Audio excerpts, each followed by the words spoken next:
मेरे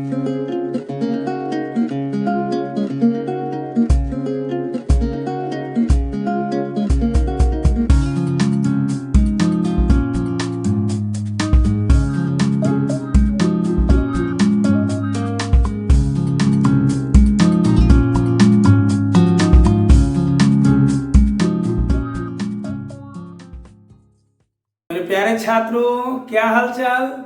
तो आज हम लोग पढ़ेंगे इलेक्ट्रिक लाइंस ऑफ फोर्स, जिसका दूसरा नाम होता है इलेक्ट्रिक फील्ड लाइंस।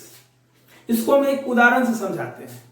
मान लो मेरे हाथ में गन है और हम इधर पॉइंट किए, है ना, दू, है ना। जब आप गन चलाते हो वहां से बुलेट निकलता है तो साउंड ऐसा आता है, दू। मतलब ये कहना चाह रहे हैं, अगर हम गन से बुलेट इधर निकाले इधर जाएगा, इधर निकाले तो इधर जाएगा, यानी चारों दिशाओं में जाएगा। इधर निकाले तो इधर जाएगा, चारों दिशाओं में जाएगा।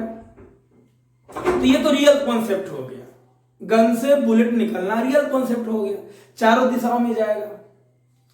लेकिन जो आज हम पढ़ने वाले इलेक्ट्रिक लाइंस ऑफ फोर्स, ये इमेजिनरी कॉन्सेप्ट है, हाइपोथेटिकल कॉन्सेप्ट है ना। ये है क्या, इसको हम लोग समझते हैं कि ये हाइपोथेटिकल क्यों है, इसे इमेजिन कैसे करते हैं।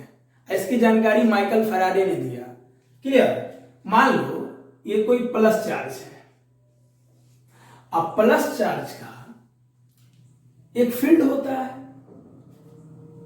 अब उस फील्ड का इंटेंसिटी निकालना है। पढ़ाए थे ना इलेक्ट्रिक फील्ड इंटेंसिटी। तो हम लोग क्या करते हैं, इलेक्ट्रिक फील्ड इंटेंसिटी निकालने के लिए किसी पॉइंट पर एक टेस्ट चार्ज लाते हैं या पॉजिटिव चार्ज लाते हैं। तो इस चार्ज के द्वारा इस पर कैसा फोर्स लगेगा, रिपल्सन का। यानी इस चार्ज का इस पॉइंट पे जो हम टेस्ट चार्ज लाए हैं, पॉजिटिव चार्ज लाए हैं, इस पर फील्ड होगा अवे फ्रॉम द चार्ज। अगर इसी पॉजिटिव चार्ज को यहां लाएंगे तो अवे फ्रॉम द चार्ज। यूं कहो कि ये चार्ज इस चार्ज को रिपेल करेगा, या यूं कहो इसका फील्ड आउटसाइड होगा, रेडियली आउटवर्ड्स होगा, अवे फ्रॉम द चार्ज होगा। इसको इधर लाएंगे अवे फ्रॉम द चार्ज। यूं कहो कि ये चार्ज इसको रिपेल करेगा, या ऐसे बोलो कि इस चार्ज का इस पॉइंट पे, अगर इस पॉइंट पे हम कोई टेस्ट चार्ज लाए तो इसका फील्ड बाहर की ओर होगा, है ना। यहां पे भी बाहर की ओर होगा, यहां पे भी बाहर की ओर होगा, यहां पे भी बाहर की ओर होगा, यहां पे भी बाहर की ओर होगा। मतलब इस चार्ज के चारों तरफ किसी भी पॉइंट पर इस चार्ज का electric field intensity away from the charge होगा, बाहर की ओर होगा, रेडियली आउटवर्ड्स होगा। पढ़ाए थे ना इलेक्ट्रिक फील्ड वाले लेक्चर में, लेक्चर नंबर 11-12 में। क्लियर। और हम ये चेक करने के लिए क्या करते हैं, टेस्ट चार्ज लाते हैं। मान लो यहां पे हम एक टेस्ट चार्ज लाए, तो इस टेस्ट चार्ज पे, इस चार्ज के द्वारा फोर्स बाहर। अब फोर्स बाहर तो फील्ड बाहर। मतलब यदि किसी भी बॉडी पर, किसी दूसरे चार्ज बॉडी पे फोर्स बाहर लग रहा है तो फील्ड बाहर है, हम ऐसा बोल सकते हैं। उसी प्रकार अगर कोई निगेटिव चार्ज है और निगेटिव चार्ज को हम बोलेंगे इस पॉइंट पे बताइए इलेक्ट्रिक फील्ड, तो रेडियली इनवर्ड्स, है ना, मतलब फील्ड अंदर की ओर, टुवर्ड्स द चार्ज। मतलब इस पॉइंट पर इस चार्ज का फील्ड क्या होगा, अंदर की ओर। इस पॉइंट पे फील्ड क्या होगा, अंदर की ओर। इस पॉइंट पे फील्ड क्या होगा, अंदर की ओर। इस पॉइंट पे फील्ड क्या होगा, अंदर की ओर होगा। क्लियर। इसका मतलब ये हो गया कि मुझे इस चार्ज का इस पॉइंट पे इलेक्ट्रिक फील्ड इंटेंसिटी निकालना है, तो हम क्या करेंगे, पॉजिटिव चार्ज लाएंगे, टेस्ट चार्ज लाएंगे। टेस्ट चार्ज मतलब जिसपे हम परीक्षण कर रहे हैं, है ना, जिसपे हम जांच कर रहे हैं। तो ये चार्ज इसको क्या करेगा, खींचेगा। यहां पे लाएंगे तो भी खींचेगा, यहां पे लाएंगे तो भी खींचेगा, यहां पे लाएंगे तो भी ये खींचेगा, मतलब अट्रैक्ट करेगा। यहां लाएंगे तो भी खींचेगा ये। यानी हम दो तरीके से बोल सकते हैं कि अगर कोई भी चार्ज है तो उसका अपना एक फील्ड है चारों तरफ, जहां तक वो दूसरे चार्ज पे फोर्स लगाएगा। और मुझे किसी भी पॉइंट पर इलेक्ट्रिक इंटेंसिटी चाहिए, उसका मैग्नीट्यूड चाहिए, तो उस पॉइंट पे हम टेस्ट चार्ज लाते हैं। अगर टेस्ट चार्ज पर इस चार्ज के द्वारा फोर्स बाहर लगा तो हम समझते हैं कि इसका फील्ड बाहर की ओर है, इसके फील्ड का डायरेक्शन बाहर की ओर है। और फोर्स अंदर की ओर लगा तो हम समझते हैं कि फील्ड का डायरेक्शन अंदर की ओर है। क्लियर। यानी ये तो हो गया कि हम इमेजिन कैसे करते हैं। इसको और क्लियर करते हैं, है ना, इसको और क्लियर करते हैं। एक लाइन में क्या बोलेंगे कि किसी भी चार्ज के चारों तरफ किसी पॉइंट पर उसका इलेक्ट्रिक फील्ड का इंटेंसिटी चाहिए तो उस पॉइंट पे आप पॉजिटिव चार्ज लाइए। अगर पॉजिटिव चार्ज को वो फील्ड वाला चार्ज बाहर की ओर धकेलता है, बाहर की ओर रिपेल करता है, तो समझ लेना कि फील्ड बाहर है ना, और अंदर की ओर खींचता है, अट्रैक्ट करता है, तो फील्ड अंदर की ओर है। क्लियर? यानी इलेक्ट्रिक लाइंस ऑफ फोर्स या इलेक्ट्रिक फील्ड लाइंस एक इमेजिनरी कॉन्सेप्ट है। और जैसे मान लो ये पॉजिटिव चार्ज से ऑरिजिनेट होता है, अभी सिर्फ समझो, अभी लिखो नहीं, लिखवाएंगे। ये पॉजिटिव चार्ज से ऑरिजिनेट होता है, ये पॉजिटिव चार्ज से ऑरिजिनेट होता है, ऑरिजिनेट होता है मतलब निकलता है, मतलब स्टार्ट होता है, और नेगेटिव चार्ज पर ये टर्मिनेट होता है। Clear? Electric lines of force एक हाइपोथेटिकल कॉन्सेप्ट है, एक इमेजिनरी कॉन्सेप्ट है जिसकी जानकारी माइकल फैराडे ने दिया, और उसके अनुसार यह पॉजिटिव चार्ज से ऑरिजिनेट होता है मतलब स्टार्ट होता है, और नेगेटिव चार्ज पे टर्मिनेट होता है। रियल में ऐसा नहीं होता है, हम ये पिक्टोरियल स्टडी कर रहे हैं, है ना। जैसे कोई भी चीज को हम लोग डायग्राम से समझते हैं ना, अभी तक हम लोग इलेक्ट्रिक फील्ड का मैग्नीट्यूड और डायरेक्शन का अलग अलग नियम पढ़ते थे, आज हम लोग डायग्राम से समझेंगे, और उसी डायग्राम का जो इमेजिनरी फॉर्म है वही इलेक्ट्रिक लाइंस ऑफ फोर्स है। क्लियर? कैसे हम बंदूक के गन के हेल्प से समझाएं कि अगर गन से बुलेट निकला तो गन को जिधर पॉइंट करेंगे उधर ही बुलेट निकलेगा। तो उसी प्रकार इसको हम समझते हैं कि मान लो कि पॉजिटिव चार्ज से लाइंस ऑफ फोर्स ऑरिजिनेट हो रहा है, नेगेटिव चार्ज पे टर्मिनेट हो रहा है, टर्मिनेट मतलब इंड हो रहा है, आ रहा है, समाप्त हो रहा है, यहां पे आके सिंक हो रहा है, डूब, मतलब electric lines of force negative charge पे आकर डूब रहा है, ऐसा ही बोल सकते हैं। तो हम बोल सकते हैं इलेक्ट्रिक लाइंस ऑफ फोर्स एक पाथ है जिस पाथ पर पॉजिटिव चार्ज मूव करता है। यह डिफिनीशन उतना सही नहीं है लेकिन चल सकता है, अब इमेजिनरी कॉन्सेप्ट है तो, है ना। ऐसे तो बहुत डिफिनेशन है कि इलेक्ट्रिक लाइंस ऑफ फोर्स, है ना, मतलब इलेक्ट्रिक लाइंस ऑफ फोर्स एक इमेजिनरी कॉन्सेप्ट है जो टेंजेंट के मदद से किसी भी पॉइंट पर इलेक्ट्रिक फील्ड का डायरेक्शन बताता है। इलेक्ट्रिक लाइंस ऑफ फोर्स एक इमेजिनरी कॉन्सेप्ट है, एक इमेजिनरी लाइन है जो टेंजेंट के मदद से किसी भी पॉइंट पे इलेक्ट्रिक फील्ड के इंटेंसिटी का डायरेक्शन देता है। ठीक है, मैग्नीट्यूड भी बताता है और डायरेक्शन भी बताता है।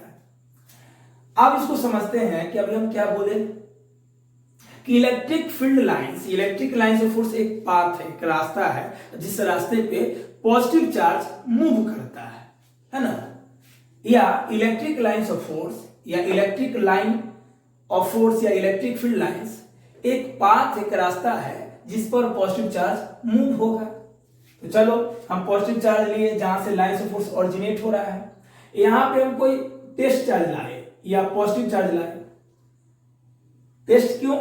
इसी पे जांच करें ना, जिस चार्ज पे परीक्षण होता है उसको टेस्ट चार्ज बोलते हैं। तो ये वाला चार्ज इसी लाइन के लोग इसको रिपेल करेगा, फोर्स लगाएगा तो ये मूव होगा, यहां लाएंगे तो ये इधर मूव होगा, यहां लाएंगे तो ये इधर मूव होगा, यहां लाएंगे तो इधर मूव होगा। यानी इलेक्ट्रिक लाइंस ऑफ फोर्स एक पाथ है जिस पाथ पे पॉजिटिव चार्ज मूव होगा, यहां लाएंगे तो इधर मूव होगा। उसी प्रकार अगर ये नेगेटिव चार्ज है, नेगेटिव चार्ज पे लाइंस ऑफ फोर्स टर्मिनेट हो रहा है, तो यहां पे अगर हम पॉजिटिव चार्ज लाएंगे तो ये इसको खींचेगा अपनी ओर, तो ये चार्ज इस पे मूव करेगा, यहां पे लाएंगे तो ये खींचेगा, इधर मूव होगा, यहां लाएंगे पॉजिटिव चार्ज को तो ये नेगेटिव चार्ज इसको खींचेगा, तो इस लाइन के लोग मूव होगा, यहां पे लाएंगे पॉजिटिव चार्ज को तो ये नेगेटिव इसको खींचेगा, मतलब अट्रैक्ट करेगा, बुलाएगा, प्यार करने के लिए बुलाएगा, है ना। प्यार के चक्कर में मत पड़ना, ओके, यहां समझ लो। ठीक है, तो हम बोल सकते हैं इलेक्ट्रिक लाइन ऑफ फोर्स क्या है, एक पाथ है जिस पाथ पे चार्ज मूव कर रहा है, प्लस है तो इसे भगाएगा, और माइनस है तो इसी पाथ पे इसे बुलाएगा। ठीक है, अब आइए इसको हम लोग डिटेल से समझते हैं। ठीक है, तो दीजिए टॉपिक, ये सब समझने के लिए था, है ना। जैसे भोज खाने जाते हो तो पत्ता चला, पत्ता पर पानी चला। अरे पुराना जमाना में, हम लोग के जमाने में, आप लोग के जमाने में तो बॉक्स सिस्टम है ना। ठीक है, तो अभी तक तो हम लोग भोज का शुरुआत नहीं किया। अभी आदमी बैठा है, पत्ता उत्ता चल गया है, तैयार हो जाओ, मुंह में पानी आ रहा है। चलो तो लिखा जाए, बहुत ही मजेदार टॉपिक है, भले इमेजिनरी है, इलेक्ट्रिक लाइंस ऑफ फोर्स, है ना। या इसी को हम लोग बोलते हैं electric field lines, electric field lines. ठीक है, लिखिए definition. Electric lines of force, electric lines of force is an imaginary vector lines which vector lines को हम आगे पढ़ाएंगे, कंटिन्यूअस लाइन, लगातार, ये कहीं गैप नहीं होगा। इलेक्ट्रिक लाइंस ऑफ फोर्स पढ़ाएंगे इसी लेक्चर में, है ना। बाद में ध्यान देना, इसी लेक्चर में पढ़ाएंगे वेक्टर लाइंस को हम लोग कंटिन्यूअस लाइंस भी लिख सकते हैं, which drawn after the displacement of, which drawn after the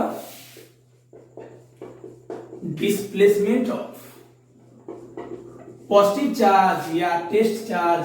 test charge हमेशा पॉजिटिव होता है, पढ़ाए थे ना इलेक्ट्रिक फील्ड में।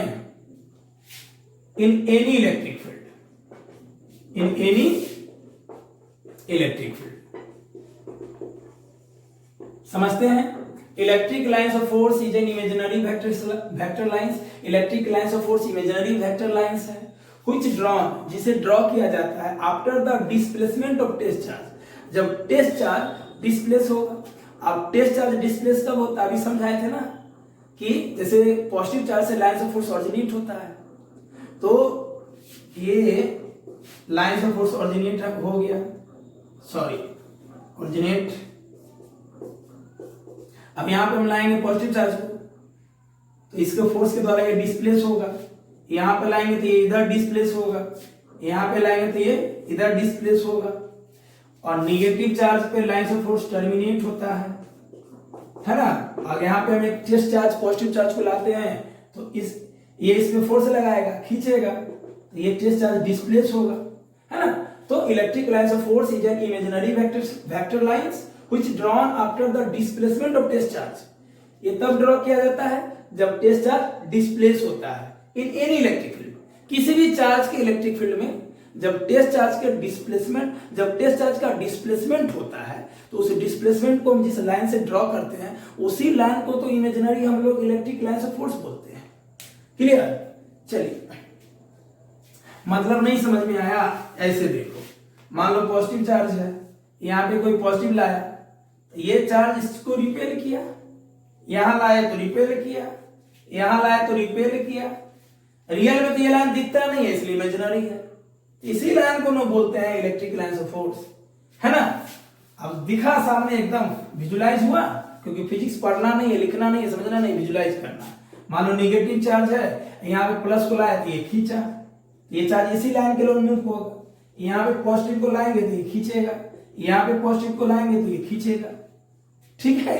तो यही तो डिस्प्लेस हुआ, तो ये डिस्प्लेसमेंट इसी लाइन के लॉन्ग हुआ। तो ये जो लाइन ड्रॉ हुआ, वो लाइन रियली में होता नहीं है, बस पिक्टोरियल है। ये समझ रहे हैं कि ऐसा होता है, इसलिए लाइंस ऑफ फोर्स है ना। और बोलते हैं कि प्लस से ऑरिजिनेट हुआ, माइनस पे टर्मिनेट हुआ। इस डायग्राम को भी बनाना नहीं है, अच्छे से बनाएंगे। चलिए डिफिनीशन लिख लिए। चलिए अब टॉपिक दीजिए, यहाँ पे फील्ड लिखा हुआ है, एकदम अच्छे से समझ में आ रहा है ना, दिखाना अच्छे से। आप दीजिए properties of electric lines of force, है ना। क्या हो जाएगा topic? Properties of electric lines of force, है ना। उससे पहले एक नोट लिख लो। नोट क्या होगा? द कॉन्सेप्ट ऑफ इलॉफ, कहीं कहीं हम शॉर्टकट लिखेंगे electric lines of force. ELOF मतलब electric lines of force. The concept of electric lines of force given by Michael Faraday.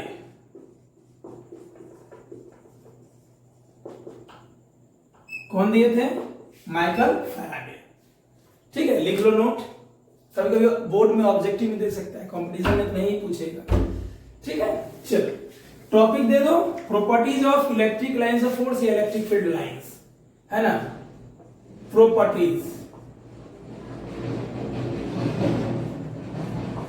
Of, यहां से जोड़ लो, properties of electric lines of force या इलेक्ट्रिक फील्ड लाइंस, है ना, यहां से जोड़ लो, properties of electric lines of force या इलेक्ट्रिक फील्ड लाइंस, ठीक है, या some facts about electric lines of force, जोड़ लिए।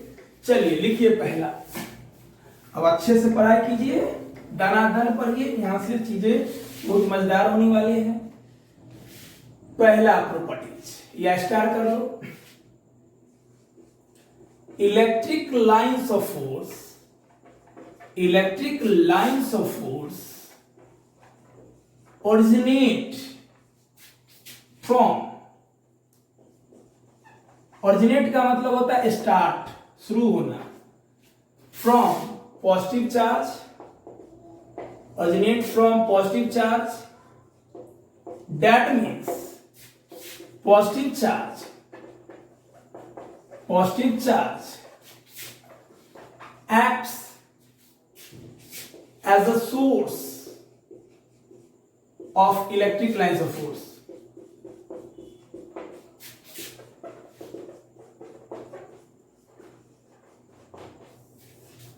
That means कोई भी पॉजिटिव चार्ज है, यहां से लाइंस ऑफ फोर्स ऑरिजिनेट हो रहा है सभी दिशाओं में,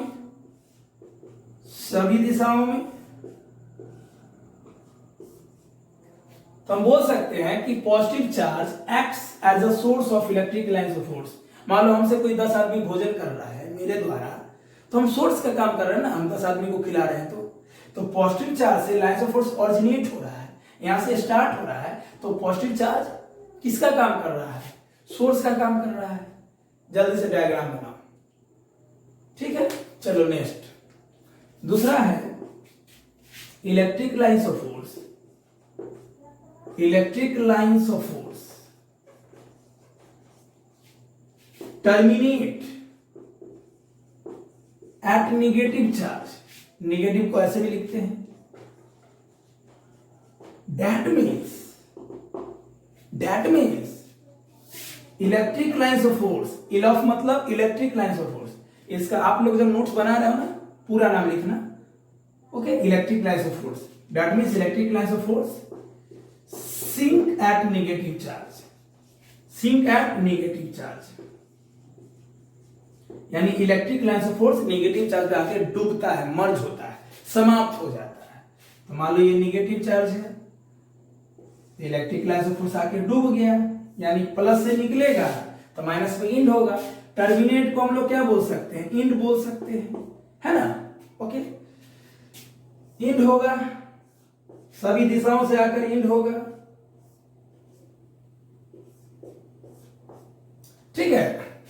हम ये भी बोल सकते हैं कि पॉजिटिव चार्ज है तो इसका वैल्यू 0 से बड़ा होगा, जब चार्ज का वैल्यू 0 से बड़ा होगा तभी लाइंस ऑफ फोर्स ऑरिजिनेट होगा, स्टार्ट होगा, जब चार्ज का वैल्यू 0 से कम होगा तभी लाइंस ऑफ फोर्स टर्मिनेट होगा, समाप्त होगा, आकर डूब जाएगा।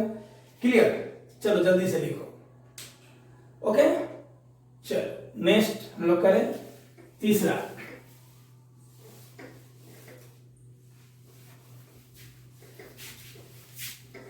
तो ललमुनिया रे, हे ललमुनिया सब पढ़ रहा है, ध्यान उधर उधर है, कोई काम नहीं देगा, नहीं पढ़ोगे अच्छे से तो, ठीक है। चलो तीसरा, एज वी नो दैट, जैसा कि हम जानते हैं, इलॉफ मतलब इलेक्ट्रिक लाइंस ऑफ फोर्स, आप लोग नोट्स बनाते समय पूरा नाम लिखना, हम शॉर्टकट लिख रहे हैं। As we know that electric lines of force, है ना, इज अ वेक्टर लाइंस या वेक्टर क्वांटिटी, या इज अ वेक्टर लाइंस, ठीक है, ओके। इसका ध्यान रखना, इलेक्ट्रिक लाइंस ऑफ फोर्स है ये। As we know that electric lines of force is a vector quantity, therefore to find the direction of electric intensity या electric field intensity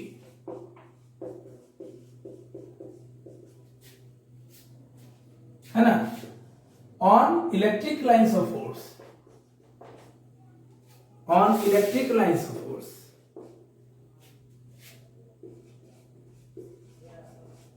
ठीक है, क्या क्वेश्चन?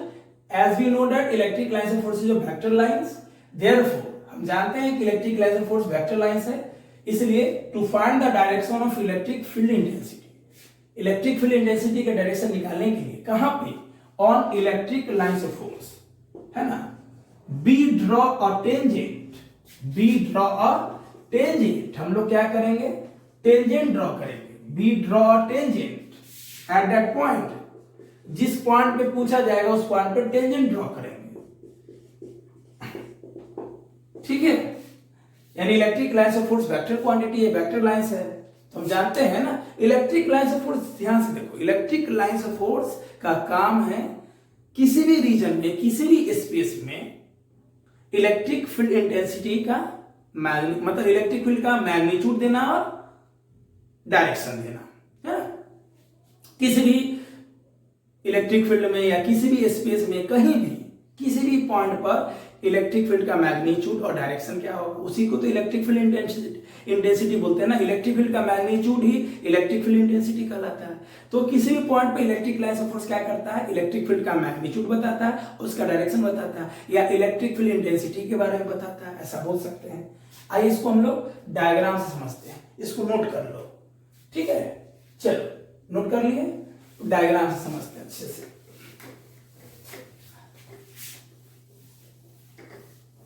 इसको बेहतर समझने के लिए हम लोग दो चार्ज का सहारा लेंगे, मतलब डाइपोल बनाएंगे। नहीं समझ में आया? जैसे मान लो ये पॉजिटिव चार्ज लिए, तो पॉजिटिव चार्ज से तो लाइन्स ऑफ फोर्स ऑरिजिनेट होता है, पॉजिटिव चार्ज से लाइन्स ऑफ फोर्स ऑरिजिनेट होता है। अब बताओ यहां पे क्या होगा डायरेक्शन? तो इस पॉइंट पर इस चार्ज के द्वारा इलेक्ट्रिक फील्ड का डायरेक्शन, इलेक्ट्रिक फील्ड इंटेंसिटी का direction away from the charge है। तो स्ट्रेट लाइन तो अपने आप में एक डायरेक्शन है, तो यहाँ पे क्या टेंजेंट ड्रॉ करेंगे? तो ये सिंगल चार्ज में संभव नहीं है, ये जो पॉइंट लिखे हैं तीसरा, ये सिंगल चार्ज में संभव नहीं है, पेयर ऑफ चार्ज में संभव है, जहां दो से अधिक चार्ज हो या दो चार्ज हो, है ना। क्योंकि यहाँ तो स्ट्रेट लाइन अपने आप में डायरेक्शन है, कहीं भी यहाँ पे इस चार्ज के द्वारा फील्ड क्या होगा? Away from the charge, magnitude तो निकल ही जाएगा ना। क्लियर? चलो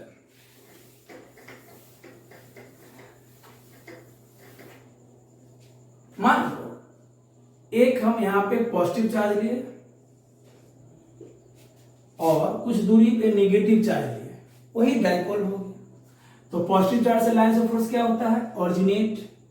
देखो ये लाइन से दोनों काम चल रहे हैं, यहां से ओरिजिनेट हो रहा है, यहां डूब रहा है। पॉजिटिव चार्ज से ओरिजिनेट, नेगेटिव पे terminate, positive pay originate, positive से ओरिजिनेट, नेगेटिव पे टर्मिनेट, पॉजिटिव से ओरिजिनेट, नेगेटिव पे टर्मिनेट। ठीक है, और कुछ लाइंस ऐसा भी दिया हुआ है।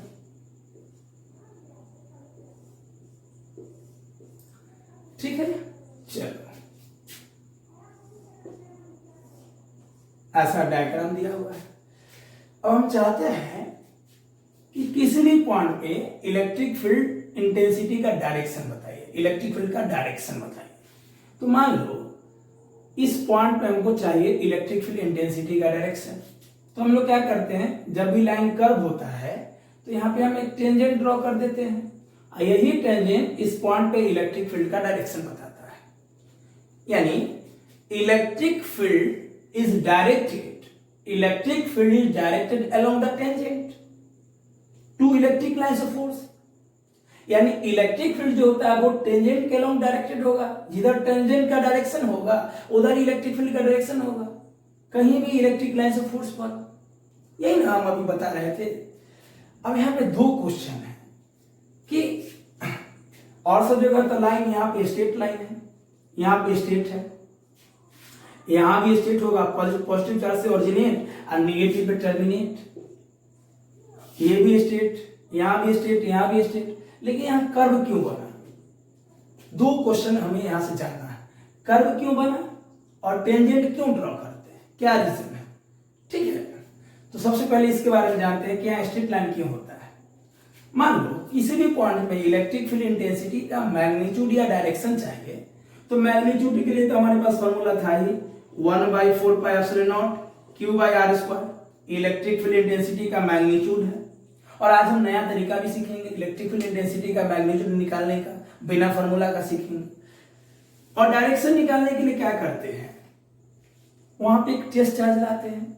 मान लो यहाँ पे हम एक टेस्ट चार्ज लाते हैं, तो इसके द्वारा क्या होगा, अगर इस पॉइंट पे हम टेस्ट चार्ज लाते हैं तो ये चार्ज इसको भगाएगा, रिपेल करेगा, माइनस बुलाएगा, तो लाइन तो स्ट्रेट ही होगा।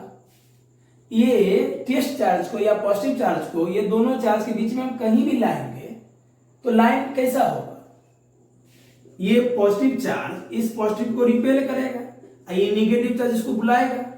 तो इलेक्ट्रिक लाइंस ऑफ फोर्स या इलेक्ट्रिक फील्ड या इलेक्ट्रिक फोर्स का डायरेक्शन तो स्ट्रेट ही होगा। फोर्स भी स्ट्रेट डायरेक्शन में लगेगा, फील्ड भी स्ट्रेट डायरेक्शन में लगेगा, लाइंस ऑफ फोर्स तो स्ट्रेट है ही, मतलब अलोंग द लाइन ही लगेगा फोर्स या फील्ड का डायरेक्शन। ये प्लस के द्वारा होगा अवे फ्रॉम द चार्ज, और माइनस के द्वारा होगा टुवर्ड द चार्ज, यानी स्ट्रेट लाइन ही होगा कहीं भी लाएंगे तो। ये बात तो क्लियर हो गया कि दोनों के बीच में टेस्ट चार्ज को हम कहीं भी लाएंगे। टेस्ट चार्ज क्यों लाते हैं, चेक करने के लिए कि इलेक्ट्रिक फील्ड इंटेंसिटी का मैग्नीट्यूड या डायरेक्शन क्या होगा। तो मैग्नीट्यूड निकालना तो भारी बात है नहीं, बहुत सारा तरीका है, एक दो तरीका आज हम सीखेंगे भी। डायरेक्शन का बात करते हैं, उसके लिए हम टेस्ट चार्ज लाते हैं। यहां भी लाएंगे तो क्या होगा, ये रिपेल करेगा और ये बुलाएगा। यहां भी लाएंगे तो ये क्या करेगा, रिपेल करेगा। मान लो हम यहाँ पे ले आए तो ये चार्ज इसको रिपेल करेगा, ये बुलाएगा, तो लाइन तो स्ट्रेट ही होगा। चलो ये बात समझ में आ गया। अब कर्म क्यों होता है, इस बात को हम समझते हैं। ठीक है, सबसे पहले क्या करो बाबू, आप लोग इस डायग्राम को ड्रॉ कर लो, क्योंकि अब जो समझाएंगे ना वो डायग्राम सिर्फ समझने के लिए होगा। इससे समझ लेना कि किसी भी पॉइंट पे, जैसे यहां भी हमको ध्यान देना है, मान लो पॉइंट P है, यहाँ पे इलेक्ट्रिक फील्ड का डायरेक्शन अलोंग द टेंजेंट, यहां भी हमें निकालना है, कहीं भी यहां भी अलोंग द टेंजेंट। मान लो पॉइंट Q है, मान लो पॉइंट R है, अलोंग द टेंजेंट। ठीक है, किसी भी इलेक्ट्रिक लाइंस ऑफ फोर्स पर, इलेक्ट्रिक लाइंस ऑफ फोर्स पर किसी भी पॉइंट पे इलेक्ट्रिक फील्ड का डायरेक्शन निकालने के लिए आप क्या करो, टेंजेंट ड्रॉ कर दो उस पॉइंट के लिए। मान लो यहाँ पे टेंजेंट ड्रॉ कर दो, मान लो कोई पॉइंट है S, इलेक्ट्रिक फील्ड का डायरेक्शन मिलेगा। ठीक है, अब इस डायग्राम को अच्छे से बना लो, क्योंकि अगला डायग्राम थोड़ा लेंदी होगा समझने के लिए। ठीक है, चलो बना लिए। तीसरा प्रॉपर्टीज के नीचे अब समझते हैं आगे क्या है। क्लियर, चलो एकदम अच्छे से समझना है, कि लाइन समझाएंगे। आइए समझते हैं क्या है। मान लो एक पॉजिटिव चार्ज है, मान लो ना एक डाइपोल है, ये नेगेटिव चार्ज है, तो यहाँ पे स्ट्रेट लाइन आया था। ऐसे ही पॉजिटिव चार्ज से लाइन ऑरिजिनेट होगा और नेगेटिव चार्ज पे टर्मिनेट होगा, पॉजिटिव से ओरिजिनेट, नेगेटिव पे टर्मिनेट। अब कर्व क्यों आया, सोचो। हम यहां पे टेस्ट चार्ज को लाए, उस टेस्ट चार्ज को ये क्या करेगा, भगाएगा, ये माइनस बुलाएगा, इसके द्वारा फील्ड बाहर, इसके द्वारा फील्ड अंदर। तो हम लोग क्या करेंगे, इसका रिजल्टेंट लेंगे। तो रिजल्टेंट लेते हैं, रिजल्टेंट के लिए लाइन हम यहां से ड्रॉ करेंगे। फिर हम इस पॉइंट का बात करते हैं। इस पॉइंट पर अगर हम टेस्ट चार्ज को पॉजिटिव चार्ज को लाते हैं, तो ये वाला क्या करेगा, इस पे फोर्स लगाएगा बाहर की ओर, ये अंदर की ओर लगाएगा, फिर रिजल्टेंट ऐसा जाएगा। इसी प्रकार अगर हम इस पूरे क्षेत्र में पॉजिटिव चार्ज को लाए, तो पॉजिटिव चार्ज पे ये दोनों के द्वारा जो फोर्स या फील्ड का डायरेक्शन होगा, तो दो डायरेक्शन होगा, उसके लिए रिजल्टेंट लेंगे। तो उस रिजल्टेंट का जो नेट वैल्यू होगा, मतलब सब रिजल्टेंट को मिलाएंगे तो कर्व पाथ ही शो करेगा। उस रिजल्टेंट को मिलाएंगे तो क्या शो करेगा, कर्व पाथ शो करेगा। आप यहां से चार्ज को रखना शुरू करें और यहां तक ले जाए, फिर यहां तक लाए, सब रिजल्टेंट को लाइन को आपस में मिलाएं। तो मान लो एक रिजल्टेंट लाइन शुरू वाला ऐसा आएगा, तो कुछ ऐसा आएगा, फिर कुछ ऐसा आएगा, तो ये कैसा आ गया, कर्व लाइन आ गया, इसलिए कर्व हो जाता है। बात समझ में आया ना। कर्व लाइन को समझने के लिए क्या करेंगे, एक डाइपोल हो गया, पेयर ऑफ चार्ज हो गया, और एक टेस्ट चार्ज को यहाँ पे लाते जाएंगे लाते जाएंगे लाते जाएंगे लाते जाएंगे, तो उस टेस्ट चार्ज पे ये दोनों के द्वारा फील्ड या फोर्स का डायरेक्शन तो अलग अलग होगा, एक भाग आएगा दूसरा बुलाएगा, तो उसका एक रिजल्टेंट लेंगे, फिर अगले पॉइंट पे उसका रिजल्टेंट लेंगे, फिर अगले पॉइंट पे उसका रिजल्टेंट लेंगे, और सब रिजल्टेंट को अगर मिलाएंगे तो स्ट्रेट लाइन होगा नहीं, एक कर्व लाइन होगा। इसलिए जब पेयर ऑफ चार्ज लेते हैं तो इलेक्ट्रिक लाइन ऑफ फोर्स ऐसा कर्व बन जाता है। ठीक है, चलो ये बात तो समझ में आ गई अच्छे से, उम्मीद करते हैं आपसे कोशिश की हम आपको समझाने का। अब समझते हैं कि टेंजेंट क्यों लेते हैं। देखिए टेंजेंट के लिए क्या करते हैं, मान लो ये पॉजिटिव चार्ज है और ये नेगेटिव चार्ज है, लाइन ऑफ फोर्स यहां से ओरिजिनेट हुआ, यहां पे टर्मिनेट हुआ, यहां से ओरिजिनेट, यहां से टर्मिनेट। ठीक है, कर्व लाइन क्यों हुआ ये बात तो समझ में आ गया। पॉजिटिव से ओरिजिनेट, नेगेटिव पे टर्मिनेट, पॉजिटिव से ओरिजिनेट, नेगेटिव पे टर्मिनेट। अब देखो ध्यान से, टेंजेंट क्यों ड्रॉ करते हैं, क्यों कर्व लाइन पर किसी भी चीज का डायरेक्शन निकालने के लिए टेंजेंट क्यों ड्रॉ करते हैं। देखिए ध्यान से, मान लो इस पॉइंट पे हम एक टेस्ट चार्ज को लाए, इस पॉइंट पे इस चार्ज के द्वारा फील्ड क्या होगा, ऐसे बाहर की ओर। इसी पॉइंट पे जो हम चार्ज को लाए हैं इसके द्वारा फील्ड क्या होगा, अंदर की ओर होगा। अरे इस पॉइंट पे टेस्ट चार्ज को लाए, मान लो इसके बगल है तो ज्यादा रिपेल करेगा, इससे दूर है तो कम अट्रैक्ट करेगा। दोनों चार्ज का मैग्नीट्यूड सेम है, नेचर अलग अलग है। अब इस चार्ज को तो हम किसी जनरल पॉइंट पे लाए, तो ये जनरल पॉइंट इसके करीब है तो ये ज्यादा फोर्स लगाएगा, इसके द्वारा इस पॉइंट पे ज्यादा फील्ड होगा, इसके द्वारा कम होगा क्योंकि दूरी है।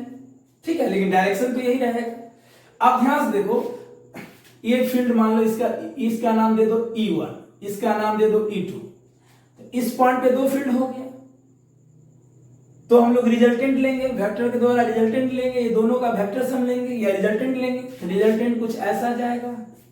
आप समझ में आया, ये लाइन क्या है, ये लाइन इस पॉइंट पर क्या है, ये दोनों का रिजल्टेंट भी है और मेरे नजर में टेंजेंट भी है।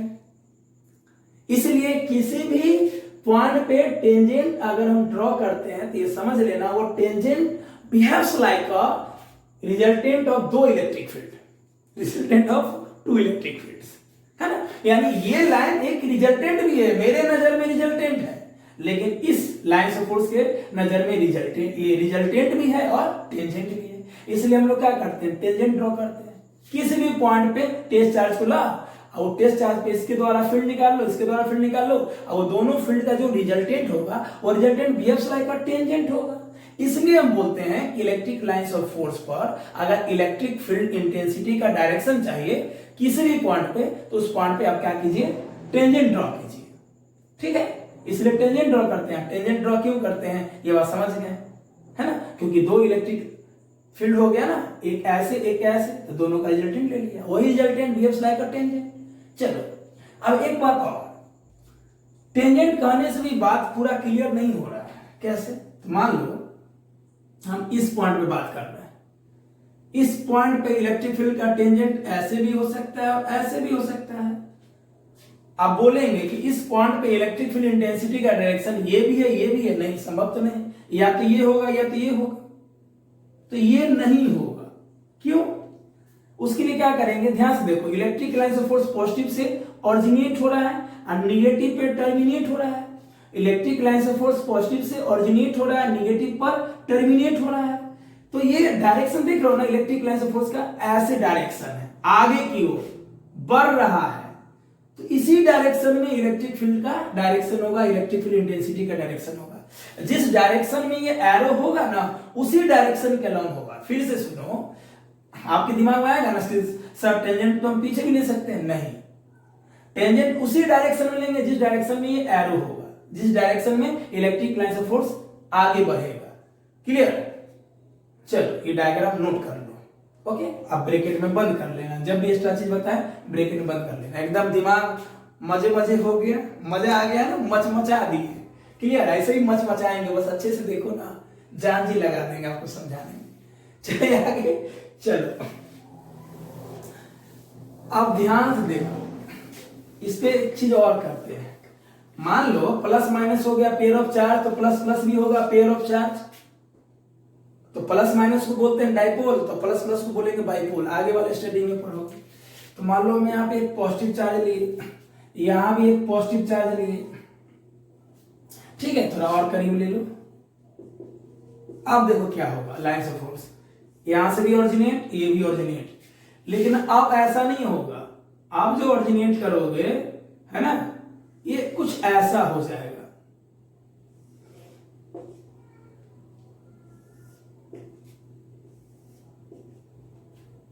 कुछ ऐसा हो जाएगा।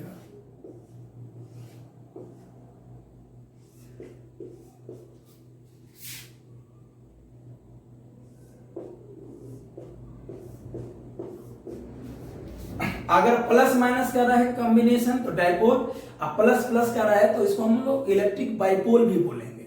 आगे पढ़ोगे, ठीक है। अब ध्यान देखो ऐसा क्यों हुआ, बताओ। ये रीजन को न्यूट्रल बोलेंगे। जब दो इक्वल चार्ज हो तो बीच में इलेक्ट्रिक फील्ड जीरो होगा। जहां पे इलेक्ट्रिक फील्ड जीरो होगा तो वो पॉइंट तो न्यूट्रल कहलाएगा, ये न्यूट्रल पॉइंट हो गया। जहां पे इलेक्ट्रिक फील्ड ही नहीं है वहां पे इलेक्ट्रिक लाइन ऑफ फोर्स होगा नहीं। क्लियर, इलेक्ट्रिक फील्ड नहीं है तो इलेक्ट्रिक लाइन ऑफ फोर्स नहीं होगा। ओके, चलो अब ऐसा क्यों हुआ, तो ध्यान से देखो। इसका मतलब है कि दो लाइंस ऑफ फोर्स एक दूसरे को रिपेल कर रहा है। ये दोनों मुड़ गया मतलब रिपेल कर रहा है, नहीं ये यहां से भाग गया, ये यहां से भाग गया। तो समझते हैं कि ऐसा क्यों हुआ, ऐसा क्यों हुआ।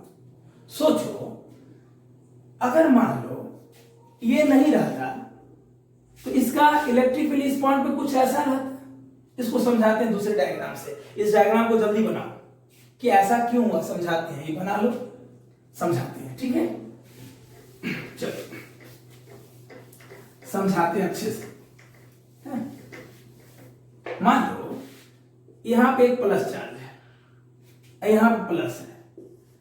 अगर ये नहीं रहता इस पॉइंट पे इलेक्ट्रिक फील्ड कुछ ऐसा होता है इसका, और ये नहीं रहता इसके द्वारा इलेक्ट्रिक फील्ड कुछ ऐसा होता। समझ रहे हो बात ना।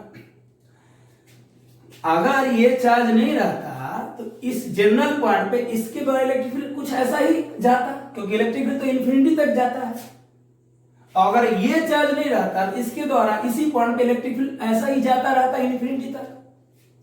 लेकिन दोनों का लाइंस ऑफ फोर्स एक दूसरे को क्रॉस कर रहा है। और अभी चौथा पॉइंट पर आएंगे, लाइंस ऑफ फोर्स एक दूसरे को क्रॉस नहीं करेगा। अगर कहीं भी दो इलेक्ट्रिक लाइंस ऑफ फोर्स एक दूसरे को क्रॉस करेगा तो उस पॉइंट पर, पॉइंट ऑफ इंटरसेक्शन पे दो डायरेक्शन हो जाएगा। Electric field intensity vector quantity है। वेक्टर क्वांटिटी का किसी सिंगल पॉइंट पे दो डायरेक्शन ही हो सकता है। कहीं भी दो electric lines of force cross करेगा तो ये संभव नहीं होगा। बोर्ड में क्वेश्चन भी आता है कि two electric lines of force क्यों नहीं एक दूसरे को क्रॉस करता है ना। Two electric lines of force never intersect each other. क्यों? क्योंकि जिस पॉइंट पे वो इंटरसेक्ट करता है, at the point of intersection electric field intensity का दो डायरेक्शन हो जाता है, जो कि संभव नहीं है क्योंकि इलेक्ट्रिक फील्ड वेक्टर क्वांटिटी है और वेक्टर क्वांटिटी का किसी सिंगल पॉइंट पे सिर्फ और सिर्फ एक डायरेक्शन होगा। नहीं समझ में आया? मान लो क्रॉस किया तो इसके लिए टेंजेंट ऐसा होगा मान लो, और इसके लिए टेंजेंट क्या हो जाएगा, कुछ ऐसा। तो मान लो इस पॉइंट पे दो इलेक्ट्रिक फील्ड हो गया जी। मान लो इस इलेक्ट्रिक लाइंस ऑफ फोर्स के लिए ये इलेक्ट्रिक इंटेंसिटी का डायरेक्शन है, और इस इलेक्ट्रिक लाइंस ऑफ फोर्स के लिए ये इलेक्ट्रिक इंटेंसिटी का डायरेक्शन है। कुछ मान लो ऐसा जाएगा, है ना, और अच्छा हो गया। तो संभव है क्या ये कि किसी सिंगल पॉइंट पे दो डायरेक्शन हो किसी वेक्टर का? नहीं संभव है। इसका मतलब है दो लाइंस ऑफ फोर्स एक दूसरे को कभी क्रॉस नहीं करेगा। Two electric lines of force never intersect each other because at the point of intersection electric intensity has two direction. Electric intensity के पास दो डायरेक्शन होगा, व्हिच इज प्रैक्टिकली इम्पॉसिबल, जो एकदम असंभव है। क्यों असंभव है? क्योंकि इलेक्ट्रिक इंटेंसिटी एक वेक्टर क्वांटिटी है और हम जानते हैं कि वेक्टर क्वांटिटी किसी सिंगल पॉइंट पे, किसी यूनिट पॉइंट पे एक डायरेक्शन देता है। यहां पे तो दो डायरेक्शन हो गया, तो दो लाइंस ऑफ फोर्स कभी एक दूसरे को क्रॉस नहीं करेगा। समझ गए? चलो ये तो लिखवाएंगे चौथे पॉइंट पे, यहां समझो। तो सोचो अगर इस पॉइंट पे हम इलेक्ट्रिक फील्ड इंटेंसिटी का डायरेक्शन निकालें तो इसका डायरेक्शन अवे, इसका भी अवे। मान लो ये पॉइंट P है, इस पॉइंट P पर इसके द्वारा away from the charge, away from the charge, तो दोनों तो क्रॉस कर गया, संभव है नहीं। तो मान लो यहां से अक्षय कुमार गाड़ी चला रहा है, यहां से सुनील शेट्टी गाड़ी चला रहा है। अब जाना कि दोनों गाड़ी टकरा जाएगा, माथा फूट जाएगा, तेल बेचने चल जाएगा, तो दोनों क्या करेगा? दोनों क्या करेगा बताओ जल्दी? दोनों क्या करेगा? दोनों यहां से ऐसे सीधा हो जाएगा। क्या है माथा फोड़े हुए? तुम जानता है कि गाड़ी टकराएगा, हीरो बनोगे तो माथा फोड़वा। तो ये ऐसे बेंड हो गया, ये ऐसे बेंड हो गया। उसी प्रकार ये ऐसे बेंड हो जाएगा और ये ऐसे बेंड हो जाएगा। समझ में आ रहा है कि बेंडिंग क्यों हुआ? क्योंकि अगर बेंडिंग नहीं होता तो ये दोनों लाइन एक दूसरे को क्रॉस कर देता है, और दो लाइन से एक दूसरे को क्रॉस नहीं कर सकता। तो हम लोग बोल भी सकते हैं कि लाइन्स ऑफ फोर्स एक दूसरे को रिपेल भी कर सकते हैं जब चार्ज पॉजिटिव हो। मतलब यहां से एक नोट बनेगा, है ना, इलेक्ट्रिक लाइन्स ऑफ फोर्स, है ना, repel positive charge, repel from electric lines of force repel positive charge, repelled कर लो, repelled by positive charge, and vice versa. और ये निगेटिव रहता तो क्या होता है? पॉजिटिव से निकलता है, निगेटिव पे आके सट जाता है ना। यानी electric lines of force repelled by positive charge, positive charge के द्वारा ये रिपेल्ड हो गया, है ना, और निगेटिव चार्ज पे आके सट जाता है। यानी electric lines of force attracted by negative charge, है ना। कहीं भी नेगेटिव चार्ज रहेगा, एक पॉजिटिव रहेगा, एक नेगेटिव रहेगा, ठीक है। तो यहां पे क्या होगा? ये अट्रैक्शन ही तो है, ठीक है। यानी हम ऐसे भी समझ सकते हैं कि मान लो कहीं भी पॉजिटिव चार्ज है और कहीं से लाइन से फोर्स आ रहा है, कहीं से भी लाइन से फोर्स आ रहा है, जाएगा जाएगा जाएगा, जाएगा जाएगा, मतलब रिपेल हो जाएगा, है ना। कहीं भी निगेटिव चार्ज है तो लाइन से फोर्स आके यहाँ पे अट्रैक्ट हो जाएगा, ठीक है ना। ये सब एक्स्ट्रा पॉइंट है। समझ गए ना कि ऐसा क्यों हो गया, मुड़ गया? क्योंकि अगर ऐसा नहीं मुड़ता, ऐसा ये नहीं होता, तो आगे जाके ये एक दूसरे को क्रॉस कर सकता था। क्लियर है ये सब पॉइंट? चलो नेक्स्ट लिखो प्रॉपर्टी नंबर 4, जो हम पहले ही समझा दिए हैं, ठीक है। समझ में आ गया अच्छे से?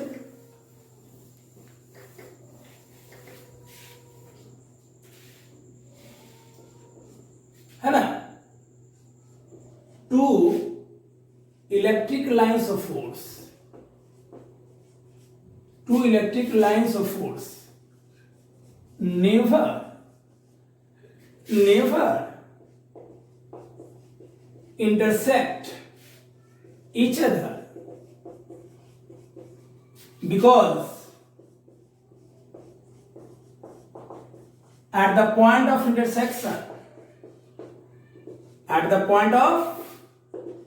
intersection,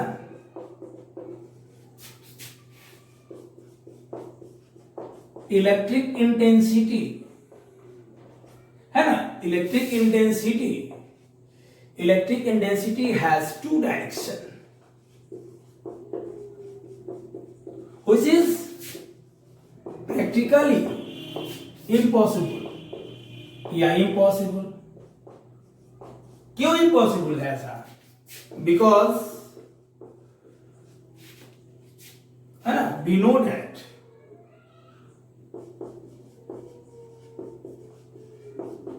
electric intensity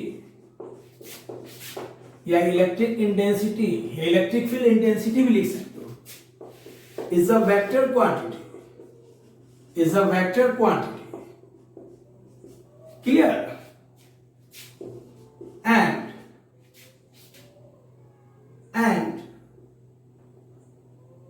vector quantity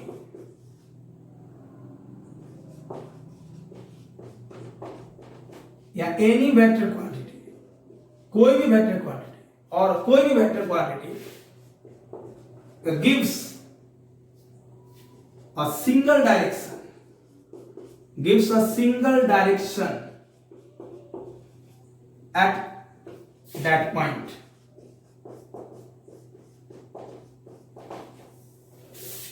Clear? मतलब two electric lines of force never intersect each other because at the point of intersection जहां पे दो लाइन्स ऑफ फोर्स एक दूसरे को क्रॉस करेगा, electric intensity has two direction which is impossible. Electric intensity के पास दो डायरेक्शन होगा जो कि इम्पॉसिबल है. क्यों? बिकॉज वी नो दैट, जैसा कि हम जानते हैं इलेक्ट्रिक इंटेंसिटी क्या है, एक वेक्टर क्वांटिटी है.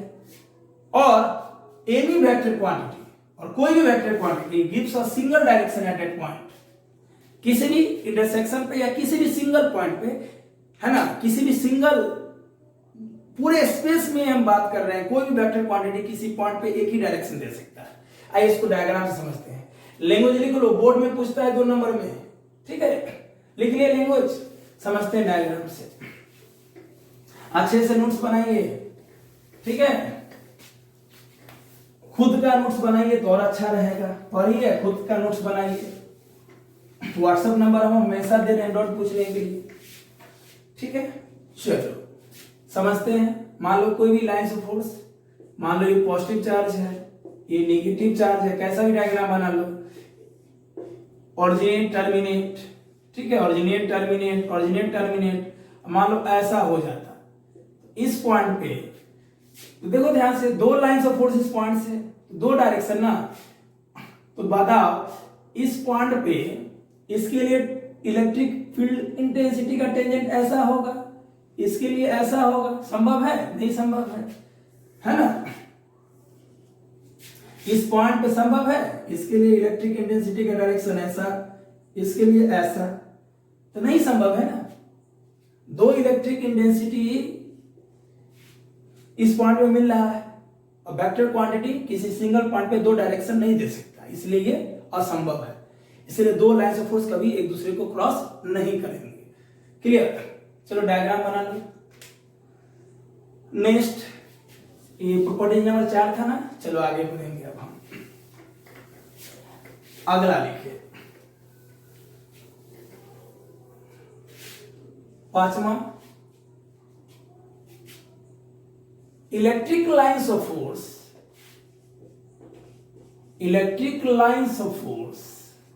है ना, टर्मिनेट या टर्मिनेटिंग और ओरिजिनेटिंग है ना. Electric lines of force terminating और originating perpendicular, always perpendicular to the surface of the conductor.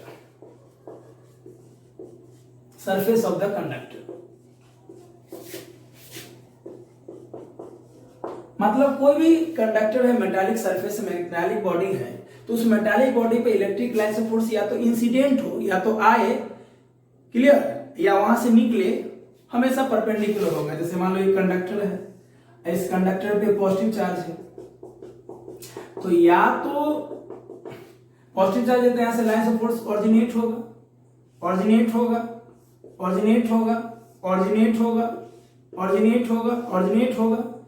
और निगेटिव चार्ज है तो टर्मिनेट होगा.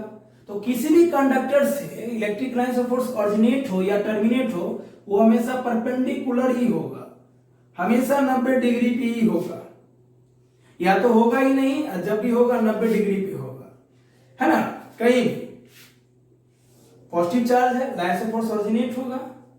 ठीक है, तो ये 90 डिग्री पे ऑरिजिनेट होगा, है ना. Electric lines of force terminating और originating always perpendicular to the surface of the conductor. यानी किसी भी मेटालिक सरफेस पे या किसी भी कंडक्टर पे इलेक्ट्रिक लाइंस ऑफ फोर्स या तो आ रहा है या वहां से निकल रहा है, हमेशा 90 डिग्री पे होगा. क्लियर? चलो यहां पे एक नोट भी करते हैं. ठीक है, इस नोट से जेईई मेन 2015 में क्वेश्चन आ चुका है. ठीक है, चलो नोट नंबर 1, ठीक है। मान लो हम एक कंडक्टर लिए और उस पर हम equal number of positive charge दिए और फिर equal number of negative charge दिए, ठीक है। तो अगर इलेक्ट्रिक लाइन से फोर्स यहां से निकलेगा तो जितना निकलेगा उतना ही टर्मिनेट होगा। अगर कोई कंडक्टर लिए और उस पर equal number of positive charge किया, equal number of negative charge किए, इस प्रकार दिए थी, आधा में पॉजिटिव चार्ज है और आधा में निगेटिव चार्ज है। तो अगर इलेक्ट्रिक लाइन से फोर्स यहां से ऑरिजिनेट होगा, जितना ऑरिजिनेट होगा उतना ही टर्मिनेट होगा, जितना ऑरिजिनेट होगा उतना ही टर्मिनेट होगा, जितना ऑरिजिनेट होगा उतना ही टर्मिनेट होगा, जितना ऑरिजिनेट होगा उतना ही टर्मिनेट होगा, और वो हमेशा 90 डिग्री पे ही ऑरिजिनेट या टर्मिनेट होगा, हमेशा। देखो हमेशा 90 डिग्री पे होगा, दिख रहा है ना, हमेशा आएगा भी तो 90 डिग्री पे।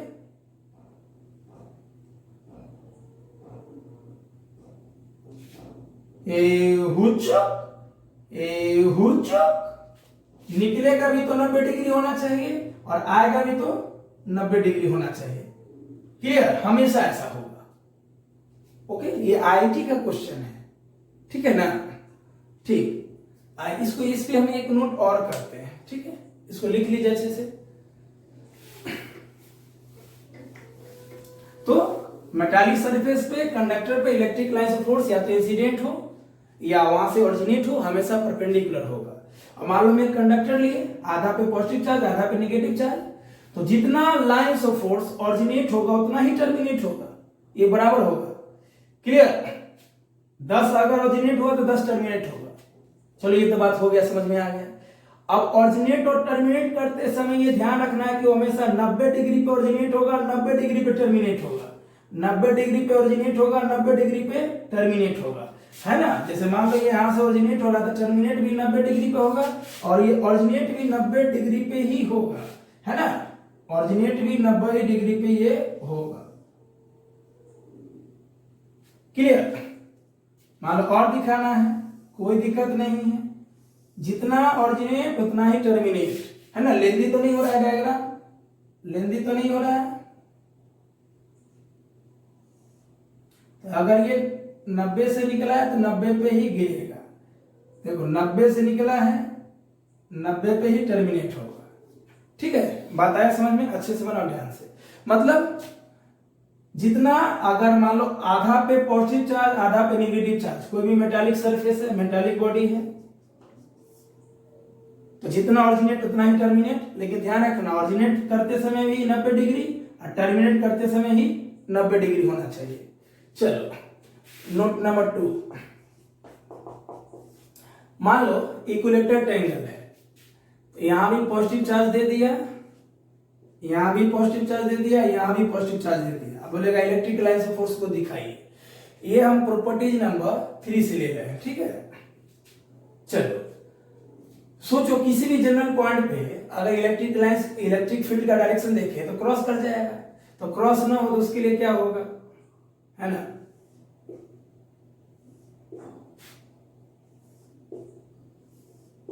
भागेगा दूसरे से,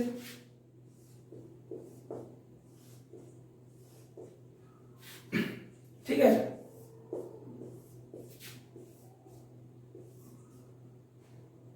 ये भी आईआईटी में पूछा गया है, ऐसे दिखाएंगे, ठीक है ना, और अच्छे से दिखा सकते हैं। अब ये नहीं, मान लो किसी जनरल पॉइंट पे तो इसका इलेक्ट्रिक फील्ड होगा अबे, तो इसका भी अबे क्रॉस हो जाएगा ना, गड़बड़ हो जाएगा, तो रिपेल करेगा पॉजिटिव चार्ज, है ना। ये भी पॉजिटिव, ये भी पॉजिटिव, रिपेल करेगा। यानी ये वाला प्लस चार्ज यहां से जो लाइन ऑफ फोर्स ओरिजिनेट हुआ इसको देख के भागेगा, क्योंकि electric line of force repelled by positive charge, इसका पॉजिटिव चार्ज इसको देख के भागेगा, ठीक है, भागेगा एकदम। इसको ऐसे दिखाओ भागो, ये वाला इसका लाइन ऑफ फोर्स इसको देख के भागेगा, इसका लाइन ऑफ फोर्स इसको देख के भागेगा, इसका लाइन ऑफ फोर्स इसको देख के भागेगा। बोले बाप रे बाप, ये तो पॉजिटिव चार्ज है, भागो भागो, ठीक है। तो ये भी जेईई मेन का क्वेश्चन है और ये भी जेईई मेन का क्वेश्चन है, ठीक है। ओके, चले आगे। अच्छे से समझ लो, सब जी मेन का क्वेश्चन है। अब आगे बढ़ेंगे।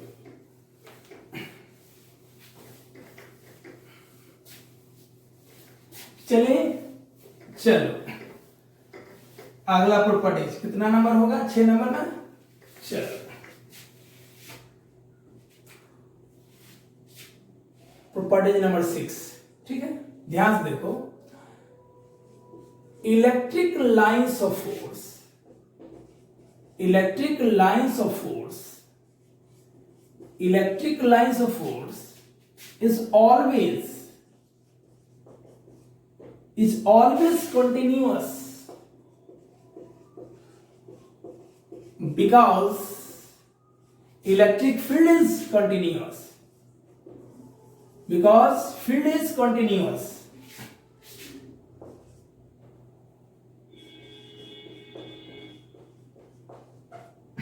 अब फील्ड क्यों कंटिन्यूअस है, बिकॉज फोर्स इज कंटिन्यूअस, वही इलेक्ट्रोस्टैटिक फोर्स इज कंटिन्यूअस। ये एनसीईआरटी का भी क्वेश्चन है, क्वेश्चन नंबर 7, ठीक है, बहुत भी आई है ये। अब सोचो ऐसा क्यों हुआ, electric lines of force is always continuous, ये हमेशा कंटिन्यूअस होता है, लगातार होता है, बिकॉज फील्ड कंटिन्यूअस क्यों होता है, क्योंकि फोर्स कंटिन्यूअस होता है। आइए एग्जांपल समझते हैं। मान लो एक पॉजिटिव चार्ज है, इसका फील्ड इंफिनिटी पे जाके ही 0 होगा, इंफिनिटी से पहले किसी भी स्पेस में ये रुक नहीं सकता है, इसका फील्ड होगा ही। हाँ, इंफिनिटी पे जाके रुक जाएगा, इंफिनिटी पे जाके टर्मिनेट हो जाएगा। इलेक्ट्रिक लाइन्स ऑफ फोर्स और इलेक्ट्रिक फील्ड है ना, never terminate in space, it terminates at infinity. Terminate मतलब जाके एंड हो जाएगा, समाप्त हो जाएगा, लेकिन स्पेस में कहीं नहीं। क्लियर? तो बताओ ऐसा होगा क्या, एक पॉजिटिव चार्ज को यहां पे रखे, यहां पे फोर्स नहीं लगा, यहां पे लगा, मान लो हम लाइन से ड्रॉ करते हैं, है ना, चलो यहां पे रखे फोर्स लगा, और यहां पे हम रखे फोर्स नहीं लगा, यहां पे रखे तो फोर्स लगा, ऐसा संभव है? नहीं। कहीं भी रखोगे तो फोर्स लगेगा, है ना, ऐसा नहीं होगा कि भैया यहां पे रखे तो फोर्स नहीं लगा, यहां रखे तो फोर्स लगा। कहीं भी रखोगे तो फोर्स लगेगा, तो यहां भी रखोगे तो फोर्स लगेगा, यहां भी रखोगे तो फोर्स लगेगा। इसका मतलब कि फोर्स कंटिन्यूअस है, तो फोर्स कंटिन्यूअस है तो इसका फील्ड भी कंटिन्यूअस होगा, और फील्ड कंटिन्यूअस है तो इलेक्ट्रिक लाइन्स ऑफ फोर्स भी कंटिन्यूअस होगा। ये बात समझ में आ गया? अरे सिंपल, कोई भी चार्ज के सामने हम टेस्ट चार्ज को लाएंगे किसी भी पोजीशन पे, तो हर पोजीशन पे फोर्स लगेगा। ऐसा नहीं होगा कि एक पोजीशन में फोर्स लगेगा, अगले पे नहीं लगेगा, फिर अगले पे लगेगा, फिर अगले पे नहीं लगेगा, लगातार लगेगा। लगातार का मतलब ही कंटिन्यूअस होता है, ठीक है ना। कहां तक लगेगा? इंफिनिटी तक। इंफिनिटी पे जाए कुछ हो सकता है, ठीक है। चलो ये बात समझ में आ गया। चलो इस पे एक नोट करते हैं।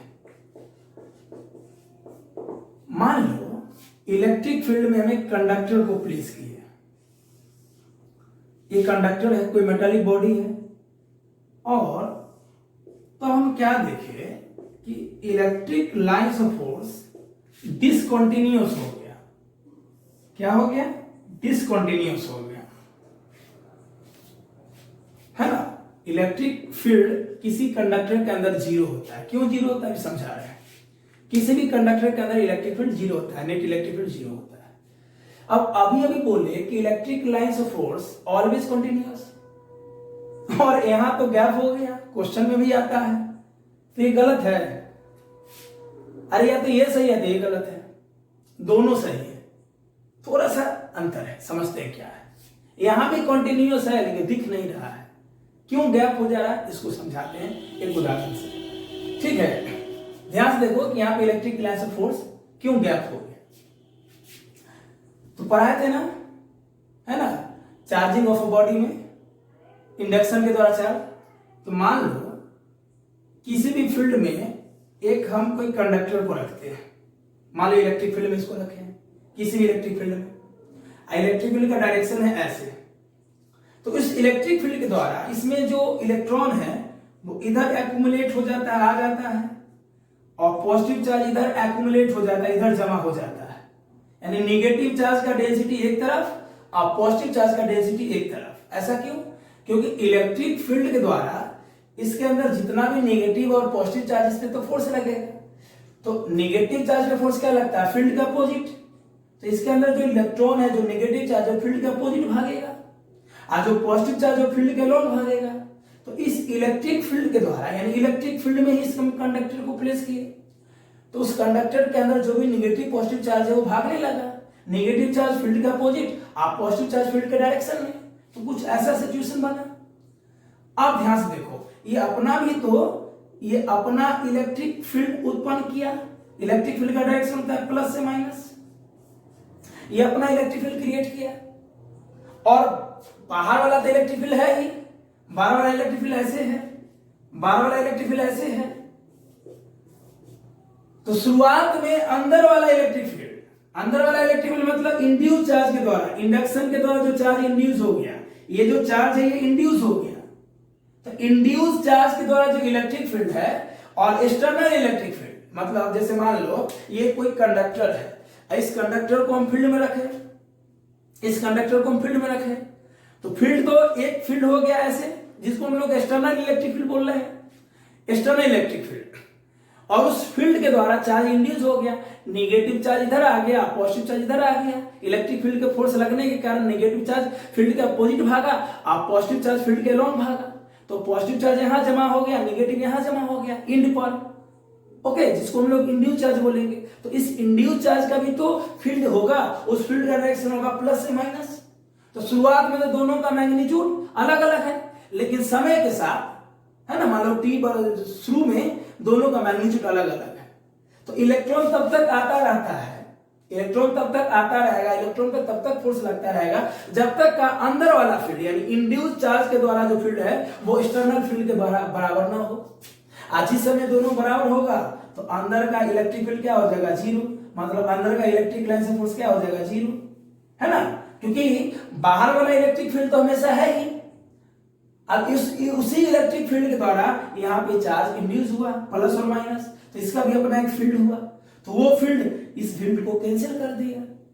क्लियर? तो कैंसिल होगा तो यहाँ पे गैप हो जाएगा। बताया समझ में? कितना मजेदार है। तो वो जो फील्ड जीरो हो जाता है यहाँ पे, इसी के द्वारा यहाँ पे इलेक्ट्रिक लाइन से फोर्स गैप हो जाएगा। अब जहां फील्ड नहीं होगा वहां इलेक्ट्रिक लाइन से फोर्स होगा नहीं, क्योंकि इलेक्ट्रिक लाइन से फोर्स फील्ड के बारे में ही तो बताता है, उसके मैग्नीट्यूड और डायरेक्शन को, इसलिए यहाँ पे गैप हो जाता है। अब इसका ये मतलब नहीं है कि बोल देना इलेक्ट्रिक लाइन से फोर्स गैप हो गया, नहीं, इलेक्ट्रिक लाइन से फोर्स कंटिन्यूअस ही है। बस इस कंडक्टर को जब हम फील्ड के अंदर रखे तो उस फील्ड के द्वारा इस पे चार्ज इंड्यूस हुआ, हाँ, उस इंड्यूस चार्ज के द्वारा जो इलेक्ट्रिक फील्ड हुआ ये बाहर वाले इलेक्ट्रिक फील्ड को कैंसिल कर दिया, जिसके कारण यहाँ पे गैप हो गया, है ना। दोनों बातें अलग अलग है। इलेक्ट्रिक लाइन से फोर्स अभी भी कंटिन्यूअस है, बस इंड्यूस चार्ज के द्वारा यहाँ पे कैंसिल हो गया है। बात को समझना, इलेक्ट्रिक लाइन से फोर्स कंटिन्यूअस था, है और रहेगा, है ना। हमारा भारत देश आजाद है, था और रहेगा, उसी पर आया, है ना। चलिए बात समझ आया ना कि क्यों गैप हो गया? गैप क्यों हुआ? इस इंड्यूस चार्ज के द्वारा, है ना। चलिए इस पे क्वेश्चन आता है, हम लोग क्वेश्चन करते हैं। ये मेटल है या कंडक्टर है, जो बोलिए, या मेटालिक बॉडी बोलिए, चलिए नोट में लिख दीजिए। समझ में आया ना? चलो ये मत बोलना कि इलेक्ट्रिक लाइन से फोर्स डिसकंटिन्यूअस हो गया, गैप हो गया, नहीं, गैप नहीं हुआ, वो तो है ही लगातार। बस अंदर में क्या हुआ, इसके द्वारा जो चार्ज उत्पन्न हुआ था इलेक्ट्रिक फील्ड के द्वारा, इस कंडक्टर पे जो चार्ज उत्पन्न हुआ था वो अंदर में कैंसिल कर दिया, इसलिए हम लोग उसको दिखाते नहीं है, ठीक है। चलो आगे बढ़े, क्वेश्चन करते हैं इस पे, ठीक है, क्वेश्चन करते हैं। चलिए एक क्वेश्चन है IIT 1996 का, ठीक है। चलिए तो मान लो एक मेटालिक सरफेस है और उस पे लाइन ऑफ फोर्स का डायरेक्शन दिया हुआ है ऐसे, 1 2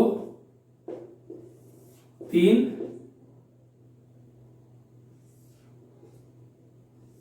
4। कौन लाइन से फोर्स सही जा रहा है, कौन सही है इसमें? अब देखो ध्यान पे, पहला गलत है, दो रीजन से गलत है। एक तो ये परपेंडिकुलर है नहीं, क्योंकि इलेक्ट्रिक लाइन से फोर्स हमेशा परपेंडिकुलर होगा, हमेशा परपेंडिकुलर होगा, चाहे वो कंडक्टर पे जा रहा हो या वहां से निकल रहा हो, कंडक्टर पे इंसिडेंट हो रहा है या निकल रहा हो, है ना। कोई भी कंडक्टर पे इलेक्ट्रिक लाइन से फोर्स, है ना, जब इंसिडेंट होगा तो भी परपेंडिकुलर होगा, और जब निकलेगा तो भी परपेंडिकुलर होगा। जब इंसिडेंट होगा तो भी परपेंडिकुलर होगा, और निकलेगा तो भी परपेंडिकुलर होगा। क्लियर। यहाँ तो दोनों तरीका से गलत है। ये तो 90 डिग्री पे जा ही नहीं रहा है। हाँ, 90 डिग्री पे तब रहता है जब ये सेंटर से पास करता है, क्योंकि सेंटर रहता, सेंटर से ये रेडियस है, रेडियस हमेशा 90 डिग्री पे होता है, रेडियस सरफेस पे 90 डिग्री होता है, लेकिन सेंटर से तो कोई पास है नहीं। अगर यही चीज सेंटर से पास रहता तो सही हो जाता, क्योंकि सेंटर से पास होता तो डायमीटर और रेडियस के केस में तो 90 डिग्री हो जाता है, रेडियस सरफेस पे 90 डिग्री होता है। चलो, सेंटर से पास है नहीं, तो दो तरीके से ये गलत है। पहला तो ये सीधा पास हो गया, गैप है नहीं, क्योंकि इलेक्ट्रिक कंडक्टर के अंदर गैप हो जाता है ना, तो पहला गलत। दूसरा ध्यान से देखो, सेंटर से तो पास नहीं है, ठीक है, और गैप भी, गैप होना चाहिए, गलत। दो तरीके से गलत है, परपेंडिकुलर भी नहीं है, गैप भी नहीं है। तीसरा भी गलत हो गया, चौथा सही होगा। क्यों सही होगा? देखो, जा रहा है तो भी 90 डिग्री और निकल रहा है तो भी 90 degree. Electric lines of force में गैप भी है, पहला रीजन सही है। दूसरा, गया भी 90 डिग्री पे और आया भी 90 डिग्री पे। इलेक्ट्रिक लाइन्स ऑफ फोर्स हमेशा जाएगा 90 डिग्री पे कंडक्टर पे और निकलेगा भी 90 डिग्री पे। तो चौथा रिप्रेजेंटेशन सही है दोनों तरीके से। 90 डिग्री के कारण भी कंडक्टर पे इलेक्ट्रिक लाइन्स ऑफ फोर्स हमेशा 90 डिग्री होता है, और गैप भी है इसमें। क्लियर? चलो नेक्स्ट क्वेश्चन हम लोग करते हैं। मजा आ रहा है? अगला क्वेश्चन है आईआईटी जेईई स्क्रीनिंग 2003 का, है ना। पहले स्क्रीनिंग होता था जिसमें सब्जेक्टिव क्वेश्चन भी दिया जाता था। तो ये मान लो आईआईटी जेईई 2003 का क्वेश्चन है, ठीक है। तो एक मेटालिक सेल है, जिसको हॉलो स्फीयर भी बोल सकते हो, हॉलो कंडक्टर भी बोल सकते हो, और बोल रहा है, चार ऑप्शन है, बताना है कि करेक्ट स्टेटमेंट कौन है, ठीक है।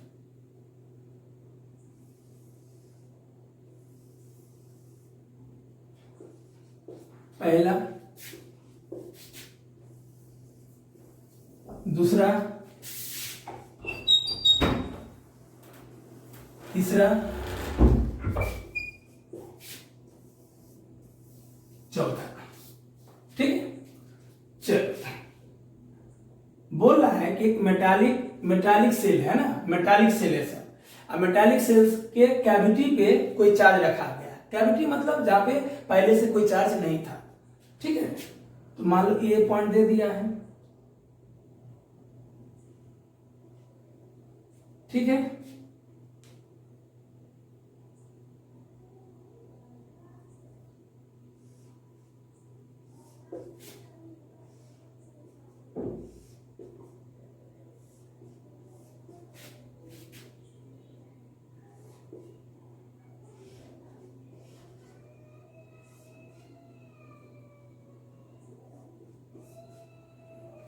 देख लो, पहला सही है कि गलत है, ठीक है।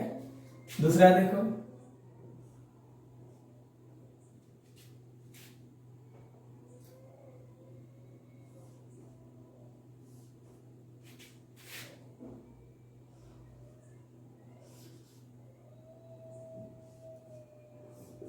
डायग्राम थोड़ा सा चेंज भी कर सकते हैं, हम अपना बुद्धि लगा रहे हैं इसमें।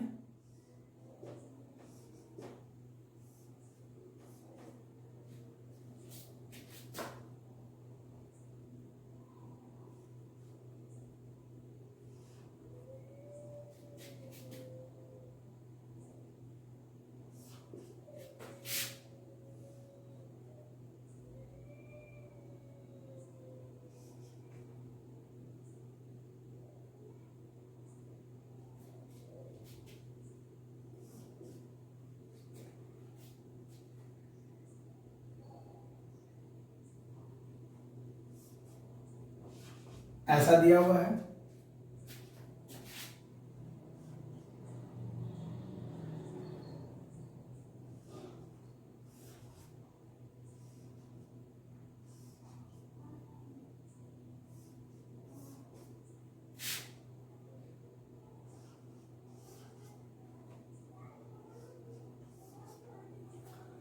बोला है सही एक्सप्लेनेशन कौन डायग्राम कर रहा है इलेक्ट्रिक लाइन्स ऑफ फोर्स के बारे में। क्लियर? तो ध्यान से देखो, ये तो कभी होगा ही नहीं क्योंकि गैप है ही नहीं, गैप भी नहीं है, परपेंडिकुलर भी नहीं है।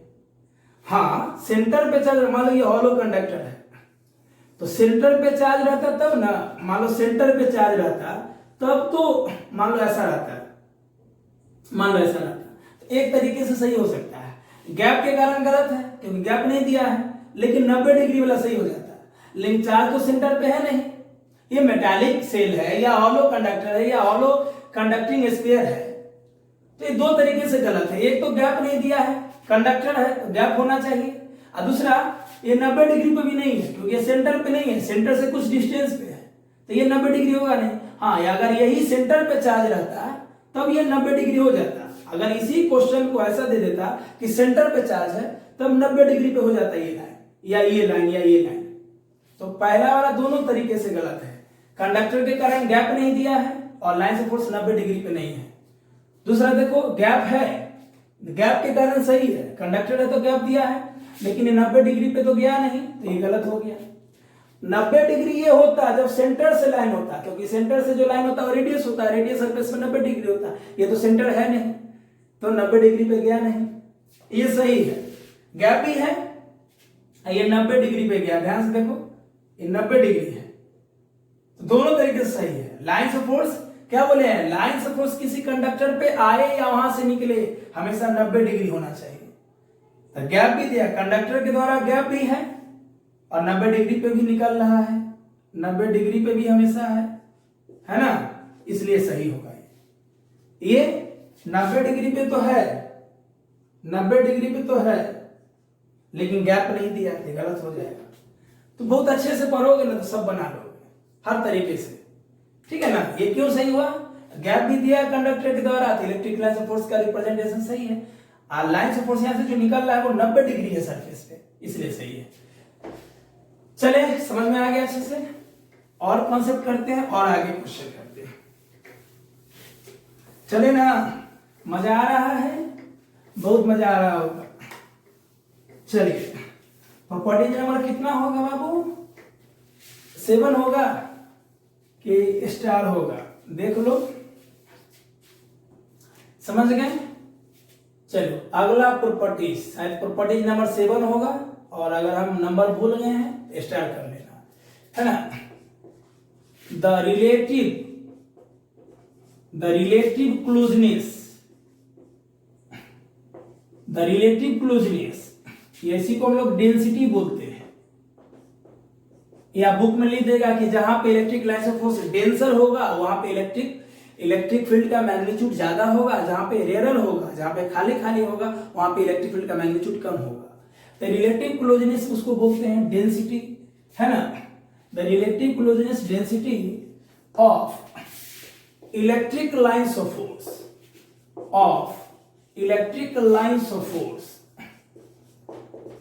gives the concept of है ना मैग्नीट्यूड ऑफ इलेक्ट्रिक फील्ड, या उसी को हम लोग बोलते हैं electric intensity, magnitude of electric field, ठीक है। इसको क्वेश्चन से समझते हैं।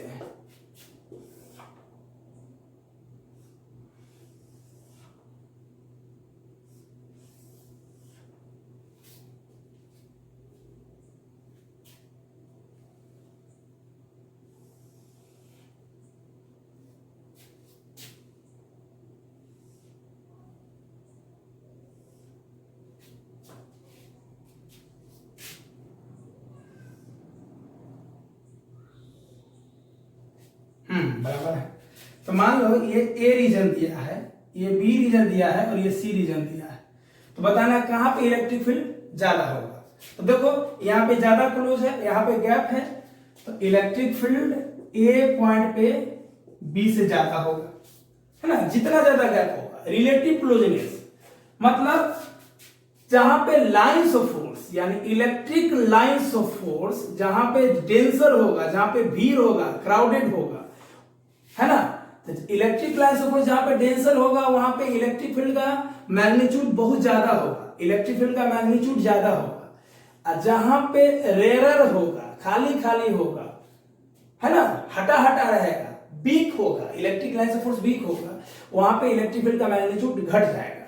स्वाभाविक है, यहाँ पे लाइन ऑफ फोर्स क्लोज है तो यहाँ का इलेक्ट्रिक फील्ड बी के रिस्पेक्ट में ज्यादा होगा। अरे ऐसे भी तो जानते हो इलेक्ट्रिक फील्ड का मैग्नीट्यूड क्या होता है, 1/4πε0 Q/r²। तो यहाँ पे डिस्टेंस ज्यादा है तो फील्ड कम होगा, ऐसे भी सोच सकते हैं, है ना। E और R में क्या रिलेशन होता है, इनवर्सली का, जहां पे डिस्टेंस ज्यादा होगा, है ना, वहां पे फील्ड कम होगा, ऐसे भी हम समझ सकते हैं। चलो अब ध्यान से देखो, C यहां भी क्लोज है तो C पॉइंट का भी इलेक्ट्रिक फील्ड B से ज्यादा होगा, है ना। यहां भी क्लोज है लाइन ऑफ फोर्स, यहां भी क्लोज है, तो यहां का इलेक्ट्रिक फील्ड यहां से मजबूत होगा और यहां का भी यहां से मजबूत होगा। और A और C लगभग सेम दिख रहा है, या जहां पे यहां भी लाइन ऑफ फोर्स के बीच का गैप, यहां भी लाइन ऑफ फोर्स के बीच का गैप सेम होगा, तो इलेक्ट्रिक फील्ड A और C का सेम होगा। ठीक है, चलो और क्वेश्चन समझते हैं। ये क्वेश्चन आपको एससी वर्मा में भी दिया हुआ है, ऑब्जेक्टिव वाला क्वेश्चन में, सब्जेक्टिव में भी नहीं। ठीक है, और क्वेश्चन करते हैं। मान लो कोई भी ले लो पॉजिटिव चार्ज, कोई भी पॉजिटिव चार्ज ले लो, तो पॉजिटिव चार्ज से लाइन ऑफ फोर्स क्या होता है, originate originate originate originate originate originate originate originate originate originate. अब देखो कहीं भी देख लो, मान लो एक पॉइंट ए यहां लेते हैं, एक पॉइंट बी यहां लेते हैं, कहां पे इलेक्ट्रिक फील्ड ज्यादा होगा, स्वाभाविक है ए पे ज्यादा होगा बी से, क्योंकि ए के पास इलेक्ट्रिक लाइन ऑफ फोर्स के बीच का गैप कम है, यहाँ गैप ज्यादा है, यहाँ क्लोजनेस ज्यादा है, तो जहां क्लोजनेस ज्यादा होगा वहां का फील्ड ज्यादा होगा बी के रिस्पेक्ट में। चलो लिखो, इस प्रकार का बहुत सारा क्वेश्चन आएगा बुक में, ढेर सारा, बना लेना। ठीक है, चलो बन जाएगा। अरे जहां पे इलेक्ट्रिक लाइन ऑफ फोर्स ज्यादा रहेगा वहां पे इलेक्ट्रिक फील्ड मजबूत होगा, उसका मैग्नीट्यूड ज्यादा होगा। जहां पे गैप होगा ज्यादा वहां पे फील्ड कमजोर होगा।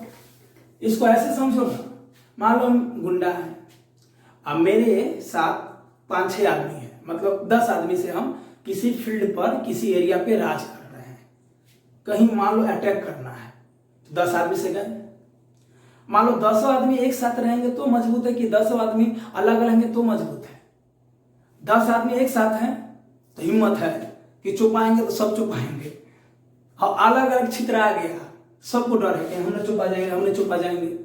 मतलब कहीं भी लड़ाई हो रहा है तो आदमी जितना क्लोज होगा ग्रुप वाला उतना मजबूत है, अलग अलग हो जाएगा तो कमजोर हो जाएगा। उसी प्रकार लाइन ऑफ फोर्स क्लोज होगा तो फील्ड मजबूत होगा। अरे सिंपल समझना है, लाइन ऑफ फोर्स दूर दूर होगा तो फील्ड कमजोर होगा। चले अगला प्रॉपर्टीज 8 नंबर है अगर ये, तो electric lines of force,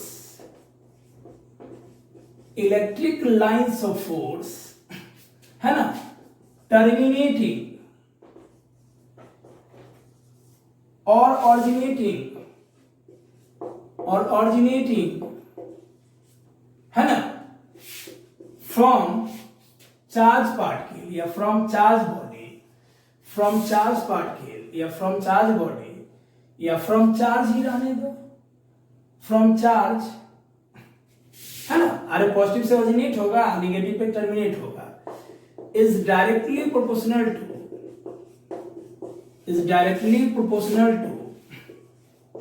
magnitude of charge या मैग्नीट्यूड ऑफ इलेक्ट्रिक चार्ज। मतलब किसी भी चार्ज से जितना लाइन्स ऑफ फोर्स निकलेगा वो चार्ज के मैग्नीट्यूड के प्रोपोर्शनल होगा। जैसे मान लो एग्जांपल समझते हैं, अगर ये प्लस क्यू चार्ज है, ठीक है, और यहां से बहुत सारा लाइन्स निकल रहा है, याद रखना लाइन्स हमेशा इस चार्ज बॉडी पे परपेंडिकुलर ही होगा, ये मत समझना कि नहीं होगा। तो मान लो इस पॉजिटिव चार्ज से n लाइन्स निकल रहा है, n लाइन्स, तो सोच लो अगर +2q चार्ज रहेगा तो यहां से इससे 2 गुना लाइन्स निकलेगा, गज गजा गज गज गज गज गज गज गज गज गज गज गज गजा 12 लाइन्स, है ना, और भी ज्यादा दिखा दो 12 लाइन्स।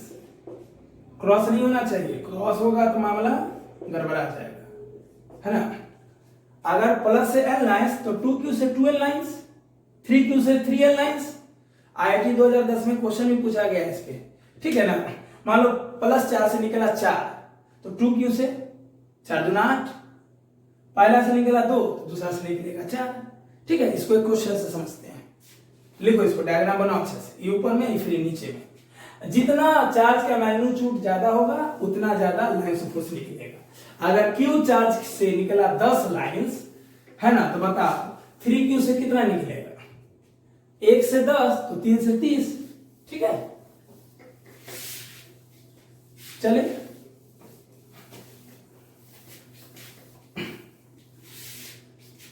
मान लो ये पॉजिटिव चार्ज है, इसका नाम हम Q1 दे दिए, और दूसरा Q2 है। नेचर से पता चल जाएगा कि निगेटिव है कि नहीं है। तो यहां से ऑरिजिनेट हुआ, यहां से टर्मिनेट हुआ, मतलब ये प्लस, ये नेगेटिव है। ऑरिजिनेट टर्मिनेट, पॉजिटिव से ऑरिजिनेट, नेगेटिव टर्मिनेट, ठीक है ना। Originate originate originate originate originate originate दे दिया। बोल दिया है फाइंड Q1 by Q2 बराबर हुआ, Q1 by Q2 का वैल्यू क्या होगा? सिंपल सोचो, चार्ज लाइंस ऑफ फोर्स के डायरेक्टली प्रोपोर्शनल है, तो इससे कितना निकला? 1 2 3 4 5 6 7 8 9, ये लाइन तो दोनों के लिए हो गया ना। तो Q1 क्या हो गया? 9 लाइन, Q2 पे पहुंचा कितना? 3, मतलब Q1 से 9 लाइंस ऑरिजिनेट हो रहा है, 3 3 6 और 3 9, Q2 पे टर्मिनेट तो 3 ही लाइन हो रहा है ना। तो Q1 के लिए 9 लाइंस, Q2 के लिए 3, तो Q1 बाय Q2 क्या हो जाएगा? 9/3, यानी 3 तब बोलेंगे जब ये मैग्नीट्यूड में होगा, या Q1 बाय Q2 लिखेंगे तो -3 भी हो जाएगा। कैसे? Q1 पॉजिटिव है ना, ये निगेटिव है, दोनों का रेशियो तो निगेटिव ही होगा। हाँ, मैग्नीट्यूड लेंगे तो पॉजिटिव होगा, सिंपल ना। इससे जितना ऑरिजिनेट हुआ, इससे जितना टर्मिनेट हुआ। मान लो Q2 बाय Q1 पूछता तो उल्टा हो जाता, 1/3 या -1/3। क्लियर? समझ में आ गया बात? चलो,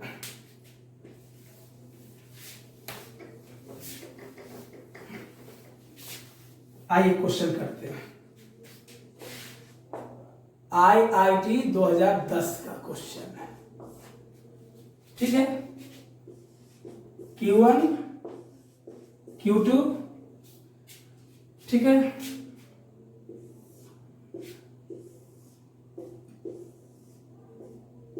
क्वेश्चन बैंक आप लोग ले लीजिए, बोर्ड में इस टाइप का क्वेश्चन है।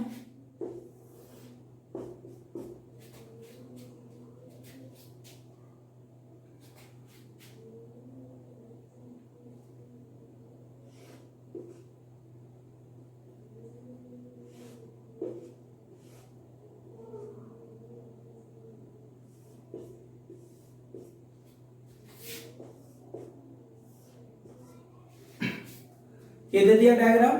क्वेश्चन है कि किस चार्ज का मैग्नीट्यूड ज्यादा है, इलेक्ट्रिक फील्ड किधर 0 है? इलेक्ट्रिक फील्ड इधर 0 होगा कि इलेक्ट्रिक फील्ड इधर 0 होगा? बताओ किस चार्ज का मैग्नीट्यूड ज्यादा है? स्वाभाविक है Q1 का मैग्नीट्यूड Q2 से ज्यादा है, मॉड लगा दो, नेगेटिव चार्ज है तो यहां से ज्यादा नहीं निकल रहा है। देखो 1 2 3 4 और फिर 3 और 3, 3 और 3 6 1 7, 3 3 6 1 7 8 9 10 11, Q2 पे पहुंच कितना रहा है? 3 3 6 1 7 और 2 9। तो ध्यान से देखो ना, चोनर ही होगा जिसको पता नहीं चलेगा। जिसके पास जितना लाइंस ऑफ फोर्स ज्यादा होगा, कोई भी चार्ज जितना लाइंस ऑफ फोर्स, कोई भी चार्ज बॉडी जितना लाइंस ऑफ कोई भी चार्ज बॉडी जितना लाइंस ऑफ फोर्स ऑरिजिनेट करता है या उस पर टर्मिनेट होगा, तो लाइंस ऑफ फोर्स का वैल्यू ज्यादा है, मतलब चार्ज का मैग्नीट्यूड ज्यादा है, तो Q1 का वैल्यू Q2 से ज्यादा होगा। अब बताओ, दोनों अपोजिट चार्ज है, बताए थे ना, सेम चार्ज के बीच में फील्ड 0 होता है और अपोजिट चार्ज के आउटसाइड फील्ड 0 होता है।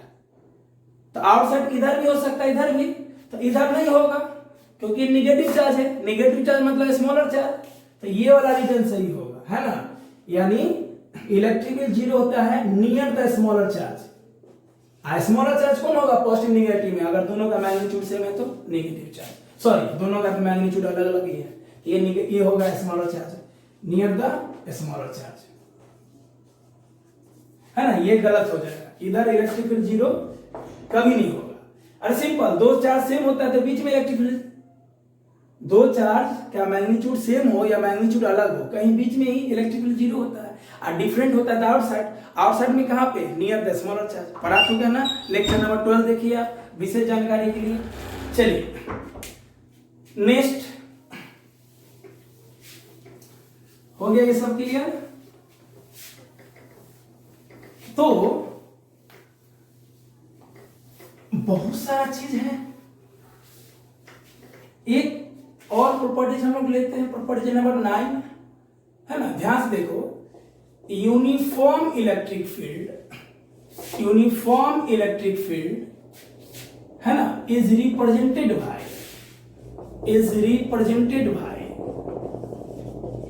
है ना equidistant parallel straight line, है ना, जैसे ये यूनिफॉर्म इलेक्ट्रिक फील्ड को शो करेगा, यूनिफॉर्म इलेक्ट्रिक फील्ड को शो करेगा, uniform electric field is represented by equidistance parallel straight line, line parallel हो, स्ट्रेट हो, अब बीच का गैप सेम हो, अगर ये डी तो ये डी तो ये भी डी, तो ये यूनिफॉर्म होगा।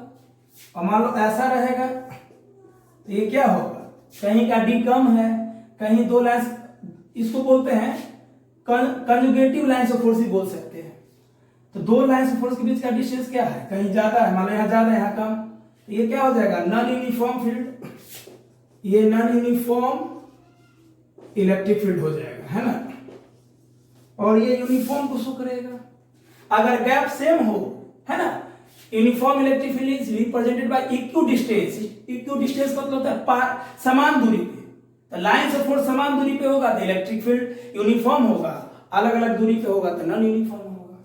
ये सब बात क्लियर है, क्लियर। प्रॉपर्टीज नंबर 10 देखो क्या है ना, electric lines of force, electric lines of force never form close curve, है ना, कर्व मतलब लूप, लूप मतलब जहां से शुरू किए वहीं पहुंचना, जैसे आप अपने घर से मार्केट गए और मार्केट से घर आ गए तो लूप हो गया ये, ठीक है ना।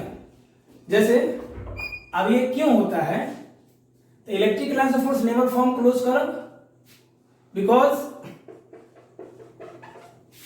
Electric field is conservative, because electrostatic लिखना अच्छा रहेगा, electrostatic electric field is conservative in nature, is conservative in nature। देखो ध्यान से, मान लो ये पॉजिटिव चार्ज है और ये नेगेटिव चार्ज है, पेयर ऑफ चार्ज बोलो या डाइपोल बोलो, तो पॉजिटिव से ऑरिजिनेट और नेगेटिव पे टर्मिनेट, पॉजिटिव से ऑरिजिनेट नेगेटिव पे टर्मिनेट, तो ये तो क्लोज कर्व नहीं हुआ ना। क्लोज कर्व का मतलब क्या होगा, प्लस से गया और वापस आ गया। अब ऐसा इसलिए नहीं होता है, देखो ऐसा कभी नहीं हो सकता है, ये प्लस ये माइनस ये इलेक्ट्रिक डाइपोल है, ऐसा कभी नहीं हो सकता है, ऐसा होगा तभी तो क्लोज कर्व होगा। तो electric lines of force never form close curve, क्योंकि electric field conservative in nature होता है। तो कंजर्वेटिव इन नेचर का मतलब होता है वर्क डन जीरो। कोई भी फील्ड या फोर्स कंजर्वेटिव तब होगा जब उसके द्वारा एक राउंड ट्रिप में, एक साइकिल में, एक चक्कर में उसका वर्क डन जीरो हो, ठीक है। लेकिन यहां पे वर्क डन जीरो नहीं होता है। जैसे अगर हम टेस्ट चार्ज को यहां पे रखें तो इसके द्वारा फोर्स लगा तो बॉडी डिस्प्लेस हुआ, जिधर फोर्स लगा बॉडी डिस्प्लेस हुआ। यहां पे रखे जिधर फोर्स लगा बॉडी डिस्प्लेस हुआ, तो जिधर फोर्स हो उधर ही डिस्प्लेसमेंट हो, तो वर्क डन क्या होगा, पॉजिटिव, वर्क डन पॉजिटिव, यानी चार्ज इस लाइन से फोर्स के लॉन्ग मूव होगा और ऐसे मूव होगा, और इस चक्कर में हमेशा चार्ज पे पॉजिटिव वर्क डन होगा, क्योंकि चार्ज तो इसी लाइन से फोर्स के लॉन्ग मूव होगा। इस लाइन से फोर्स पे हम चार्ज को यहाँ भी रखेंगे तो फोर्स भी इधर और डिस्प्लेसमेंट भी इधर। अब फोर्स और डिस्प्लेसमेंट सेम डायरेक्शन में हो तो वर्क डन पॉजिटिव होगा, तो वर्क डन तो जीरो कभी होगा नहीं। लेकिन कंजर्वेटिव का नेचर क्या है, एक राउंड ट्रिप में एक साइकिल में वर्क डन जीरो होना चाहिए, तो कॉन्सेप्ट गड़बड़ा जाएगा, इसलिए वो क्लोज कर्व नहीं बनाता है। और उस दौरान क्या होता है, जब ये क्लोज कर्व नहीं बनाता है तो मान लो अगर हम कोई चार्ज को यहां पर रखेंगे तो चार्ज को यहां से यहां जाने में इलेक्ट्रिक फील्ड सपोर्ट करेगा, तो यहां से यहां आने में इलेक्ट्रिक फील्ड अपोज करेगा। तो जितना सपोर्ट करेगा उतना ही अपोज करेगा, जिसके द्वारा वर्क डन एक राउंड ट्रिप में एक साइकिल में जीरो हो जाएगा। मतलब जो क्लोज लूप नहीं बनाएगा तो मान लो यहां से यहां जाएगा तो सपोर्ट मिलेगा, जिधर फोर्स उधर ही डिस्प्लेसमेंट। लेकिन इधर आएगा तो फोर्स और डिस्प्लेसमेंट अपोजिट हो जाएगा, है ना, तो फोर्स लगेगा इधर, डिस्प्लेसमेंट इधर हो जाएगा, क्योंकि ये भी तो चार्ज इसको बुलाएगा। तो कंजर्वेटिव नेचर के द्वारा वर्क डन जीरो होना चाहिए एक साइकिल में। लेकिन अगर चार्ज मान लो इलेक्ट्रिक लाइन से फोर्स मान लो ऐसा ही होता, प्लस से जाता और प्लस पे ही आ जाता, प्लस से जाता प्लस पे ही आ जाता, तो वर्क डन जीरो नहीं होता, जिसके कारण ये कभी क्लोज फॉर्म नहीं बना पाता है। बात समझ में आया ना, electric line of force never form close curve. इसको एक डायग्राम से बनाइए, यानी ये कभी ऐसा नहीं हो सकता है, कभी ऐसा नहीं होगा, ये ऐसा ही होगा, है ना, ऐसा कभी नहीं होगा, ये ना होता क्लोज कर्व, कभी ऐसा नहीं होगा, ठीक है। लेकिन नोट क्या होगा, मैग्नेटिक लाइन्स ऑफ फोर्स पढ़ाएंगे मैग्नेटिज्म में, magnetic lines of force, magnetic lines of force always form close curve। तो कर्व मतलब लूप भी बोल सकते हैं, है ना, ये बनाता है ना। जैसे मैग्नेट है, कोई बार मैग्नेट है, नॉर्थ पोल साउथ पोल, तो नॉर्थ से लाइन ऑफ फोर्स ओरिजिनेट होता है आउटसाइड द मैग्नेट, लेकिन इनसाइड साउथ से नॉर्थ होता है। यानी outside magnetic line of force का डायरेक्शन होता है नॉर्थ से साउथ, लेकिन इनसाइड साउथ से नॉर्थ, ये क्लोज लूप हो गया। ये ऐसा क्यों होता है वहां पर आएंगे मैग्नेटिज्म में, समझ गए ना। चले आगे, सिंपल ध्यान रखना कि इलेक्ट्रिक लाइन ऑफ फोर्स कभी क्लोज लूप नहीं बनाएगा, क्योंकि फील्ड कंजर्वेटिव नेचर का होता है। कंजर्वेटिव नेचर का मतलब होता है वर्क डन जीरो, और अगर मान लो चार्ज क्लोज लूप बनाता है तो वर्क डन जीरो नहीं होता, तो कंजर्वेटिव नेचर का प्रॉपर्टीज खतरे में पड़ जाता है, इसलिए वो क्लोज लूप नहीं बनाता है, ठीक है ना। कुछ बेसिक बातें ध्यान से देखो, याद रखना कोई भी चार्ज है ये इधर भी ओरिजिनेट करता है सभी दिशा में, कोई भी पॉइंट चार्ज से इलेक्ट्रिक लाइन ऑफ फोर्स सभी दिशाओं में ओरिजिनेट होता है। ये मत सोचना कि सिर्फ बोर्ड पे होगा तो सिर्फ प्लेन हो जाएगा ना, इधर भी तो होता है, ये तो बोर्ड नहीं हो गया ना, सभी दिशाओं में हो गया, बाहर भी आएगा अंदर भी जाएगा। तो इलेक्ट्रिक लाइन्स ऑफ फोर्स, है ना, हमेशा electric lines of force starts from point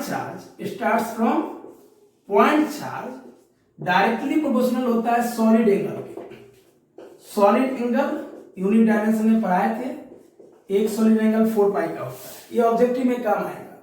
ये बस ध्यान रखना कि किसी भी पॉइंट चार्ज से जितना लाइन ऑफ फोर्स निकलता है वो डायरेक्टली प्रोपोर्शनल होता है सॉलिड एंगल के। ओके, सॉलिड एंगल मतलब किसी भी सॉलिड के द्वारा बनाया गया एंगल किसी भी पॉइंट पे। जैसे ये आइसक्रीम है तो यहाँ जो एंगल बनेगा सॉलिड एंगल के द्वारा, सॉलिड बॉडी के द्वारा यहाँ जो एंगल बनेगा किसी पॉइंट पे, उसको हम लोग सॉलिड एंगल बोलते हैं। ये बस ध्यान रखना, कोई विशेष बात यहाँ पे नहीं है, विशेष रहता तो बहुत डिटेल से जाते हैं। जैसे डिटेल से हम जाते हैं, मेरा जो आदत है, मेरा जो लक्षण है तोड़ के बताना, ये जरूरत का नहीं, ऑब्जेक्टिव में रहेगा तो बना लेगा। हिसाब इसलिए बता दिए कि आपको लगे नहीं कि सर कुछ छूट दिए, है ना, बुक में रहता है ये बहुत सारा प्रॉपर्टीज। एक और नोट, है ना, मान लो ये कोई चार्ज है, ये +2q चार्ज है, स्वाभाविक है ये भी लाइन्स ओरिजिनेट करेगा, ये सब लाइन्स ओरिजिनेट करेगा, बहुत सारा सभी दिशाओं में करेगा। ये उससे ज्यादा करेगा क्योंकि चार्ज का मैग्नीट्यूड उससे ज्यादा है ना। तो ध्यान से रखना, इनिशियल जो क्लोजनेस होगा, इनिशियल क्लोजनेस जो होगा लाइंस ऑफ फोर्स का, initial closeness of electric lines of force, वो हमेशा सेम होगा what ever the magnitude of charge, what ever the magnitude of charge. Charge का मैग्नीट्यूड जो भी हो, वो लाइंस ऑफ फोर्स कितना भी, वो लाइंस ऑफ फोर्स कितना भी ओरिजिनेट करे, इनिशियल क्लोजनेस या डेंसिटी सेम होगा। ये ध्यान रखना, अच्छे से बनाएंगे तो और अच्छे से दिखेगा। बस रफ नोट है, समझ लो, इनिशियल सेम रहेगा, ये नहीं बदलने वाला है, ठीक है। ये क्लोजनेस नहीं बदलेगा, ठीक है। चलो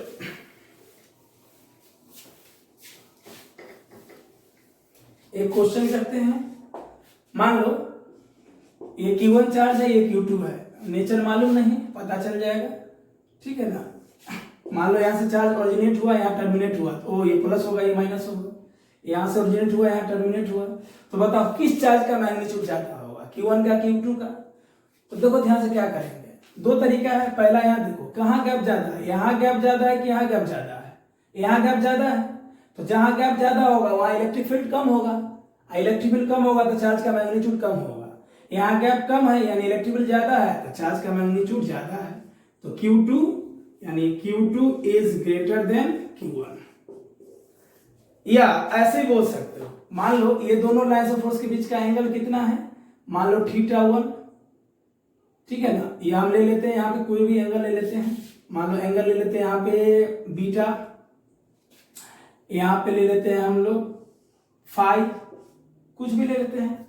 कौन एंगल ज्यादा है, क्योंकि सर दोनों तो बराबर दिख रहा है। चलो इस कंफ्यूजन दूर करते हैं, और लाइंस ऑफ फोर्स को और नीचे करो।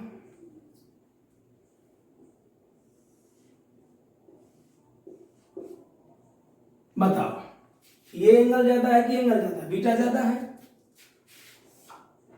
कौन एंगल ज्यादा है, ये कम एंगल, ये ज्यादा एंगल है। बताओ एंगल ज्यादा है मतलब गैप ज्यादा है, एंगल कम है मतलब गैप जब कम है, तो एंगल से भी देखोगे तो आंसर आ जाएगा, है ना। देखो एंगल कम है मतलब गैप कम है, तो एंगल कम मतलब गैप कम, गैप कम मतलब इलेक्ट्रिक फील्ड, एंगल कम गैप कम इलेक्ट्रिक फील्ड ज्यादा, इलेक्ट्रिक फील्ड ज्यादा मतलब चार्ज ज्यादा। समझ में आया बात। अरे बेवकूफ साहब, यहां एंगल ज्यादा है ना, बताओ ये एंगल ज्यादा होगा कि एंगल ज्यादा होगा, ये ज्यादा होगा। एंगल ज्यादा मतलब गैप कम, एंगल कम मतलब गैप कम, गैप कम मतलब इलेक्ट्रिक फील्ड बढ़ेगा, गैप ज्यादा मतलब इलेक्ट्रिक फील्ड घटेगा, इलेक्ट्रिक फील्ड बढ़ेगा मतलब चार्ज भी ज्यादा है, इलेक्ट्रिक फील्ड घटेगा मतलब चार्ज भी कम है, ठीक है ना। चार्ज को Q से लिखते हैं, बात समझ में आ गया ना, ठीक है। चलो, तो ऐसा बहुत सारा क्वेश्चन हो सकता है, और हो ही नहीं सकता है कि दुनिया के किसी बुक से, अगर मेरा पूरा लेक्चर आप देखे हैं तो किसी भी बुक से कोई भी क्वेश्चन बन सकता है, क्योंकि क्वेश्चन छोटे छोटे पॉइंट से बनता है। अब बहुत लोग ऊपर ऊपर पढ़ते हैं, छोटा छोटा पॉइंट छोड़ देते हैं, इसलिए हम इतना डिटेल से पढ़ाते हैं। क्लियर, कहीं से भी क्वेश्चन बनाइए, एकदम बनना है। तो मिलते हैं अगले लेक्चर में इलेक्ट्रिक फ्लक्स के साथ। अब अगले लेक्चर में हम इलेक्ट्रिक फ्लक्स स्टार्ट करेंगे, बहुत मजेदार चीज है, बहुत मजा आएगा। तो मिलते हैं नए एनर्जी और नए उत्साह से। धन्यवाद।